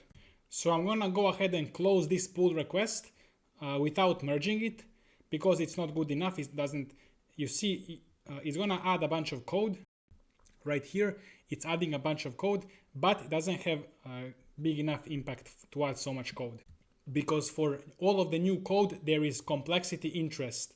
So the interest rate you pay by your code base being more complex and slowing you down. There is just one more pull request. It was around 7 today. I think 2 or 3 are merged, about 4 are not merged. And I made a new guide to make sure that when you submit a pull request, it gets merged. So I made a guide on how you can measure your improvement and then submit a pull request just after you measure an improvement. First of all, you need to select a GPU to train on. So you can use one of the free GPUs or rent one of the paid GPUs. If you use Novita AI, they're gonna actually give us more free compute, because now they're giving us free compute to do the research. So thank you Novita for the free compute. They have the cheapest H100s that I know of. However, you also have these other providers, so you can choose one you like. If you wanna help us out, use my affiliate link below. They're gonna give us free compute to do more research. But there are free options here as well. And you may also watch this AI research setup guide if you want. It's my tutorial. However, next you're gonna go git clone, and you're gonna install requirements and download this dataset of 40 million tokens. It's already pre-processed and everything. So for the first 2 benchmarks, 8 million and 20 million, you can use this dataset. If you're gonna use 100 million and 1 billion, then you download the full dataset of 1 billion tokens. So the first 2 benchmarks, this dataset, second 2 benchmarks, this dataset. Then you must measure the baseline first, our code without any of your changes. So just measure what you forked from the main branch, because your hardware will be different. So, and you will also, in this case, need to run this code 2 times, because first time it will compile and warm up kernels, and then the second time will be your actual time you need to beat. So it says here, just look at this training time, and from the second time you run this Python train LLM Pi. You need to run it 2 times consecutively, and the second time you run it, you're gonna just look at these values described here, and that's what you need to beat with your code. Then make changes, but make sure when you make changes, just change one thing. Don't change multiple things. You need to measure things one by one in scientific research to know what improves the model and how much. Usually, because you just ran your script before, now you already have your graphs from PyTorch and warmed up kernels. It could happen that your code breaks the kernels. Then you would need to make sure to run it 2 times again.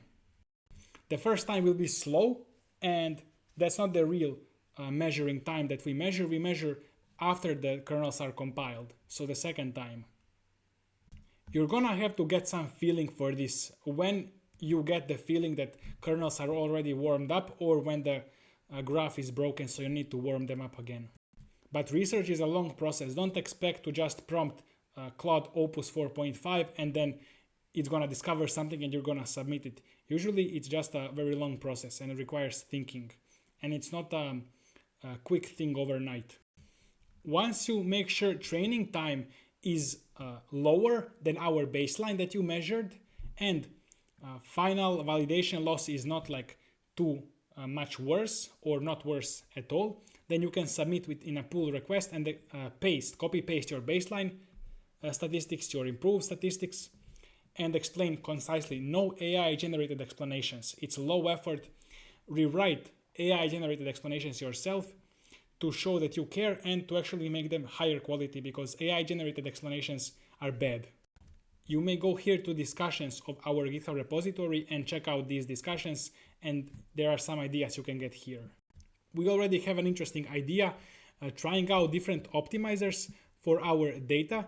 It looks like some of them are better, achieve a lower loss. We could even create our own optimizer. And this is the first step, because now this is trained on 8 million tokens. We would need to actually train this on maybe 100 million or 50 million, big chunk of the whole dataset, to make sure that it's not accidentally fitting those 8 million. But this is a very good contribution. This is how one person starts something and then another person builds on top of that, etc. That's how we do open science. And I was also thinking about some automated AI research, just like in Alpha Evolve. And this paper, although I didn't read this, I think, so this is about writing software. So I'm guessing it could work for us, and it's released not so long ago. Because right now in my setup, I'm mostly talking to the AI, telling it what to do, and it can run the code. It's connected to Novita AI 4090 GPU, and it can just execute and do everything itself. So maybe we can just automate the entire process. Or recombining previous successful ideas. Maybe we can do something like this.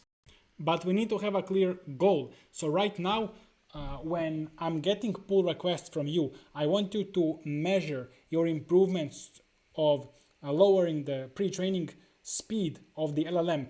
And that's the criteria. Otherwise, everybody will be doing random things and we will get nowhere. So if we do a public project, we need to have some goal and way to measure it, or it will get nowhere, just like our last project got nowhere. Because everybody was just adding code, and it was like there was everything, but we didn't achieve anything with it. And this is quite a good idea, because we have loss or training time, and this system can easily just measure how well it's performing based on that loss and training time. I'm actually wondering if we will also start creating like a video generation, image generation. I think we will, but maybe first focusing on LLMs and creating this open source AI lab structure and contribution structure. That's our main challenge. I think our main challenge is not even the LLM. It's like creating this structure of completely open source AI lab and how it works. GLM 4.7 just got out. It's quite cheap. Maybe we can use that to generate a bunch of code compared to, let's say, Opus or Claude Sonnet. This can just run for so much. Although Gemini 3 Flash, this is also cheap. It's very good. It might be better than GLM 4.7. I'm not sure. Although it's 2 times more expensive as well. Here on Novita, they're giving this Cat Coder Pro V1 for free right now. Maybe we can utilize these free models on Novita Open Router and maybe other places. We'll see. And just let it automatically do research. By the way, guys, Grok 4 is falling behind, and they said Grok 5 would come at the end of the year, which is right now. So maybe we're gonna get Grok 5 soon. But Mimo V2 Flash is actually ranked quite high. That's it for this video. Thank you for watching. Join my school and contribute to our open research, and see you next time.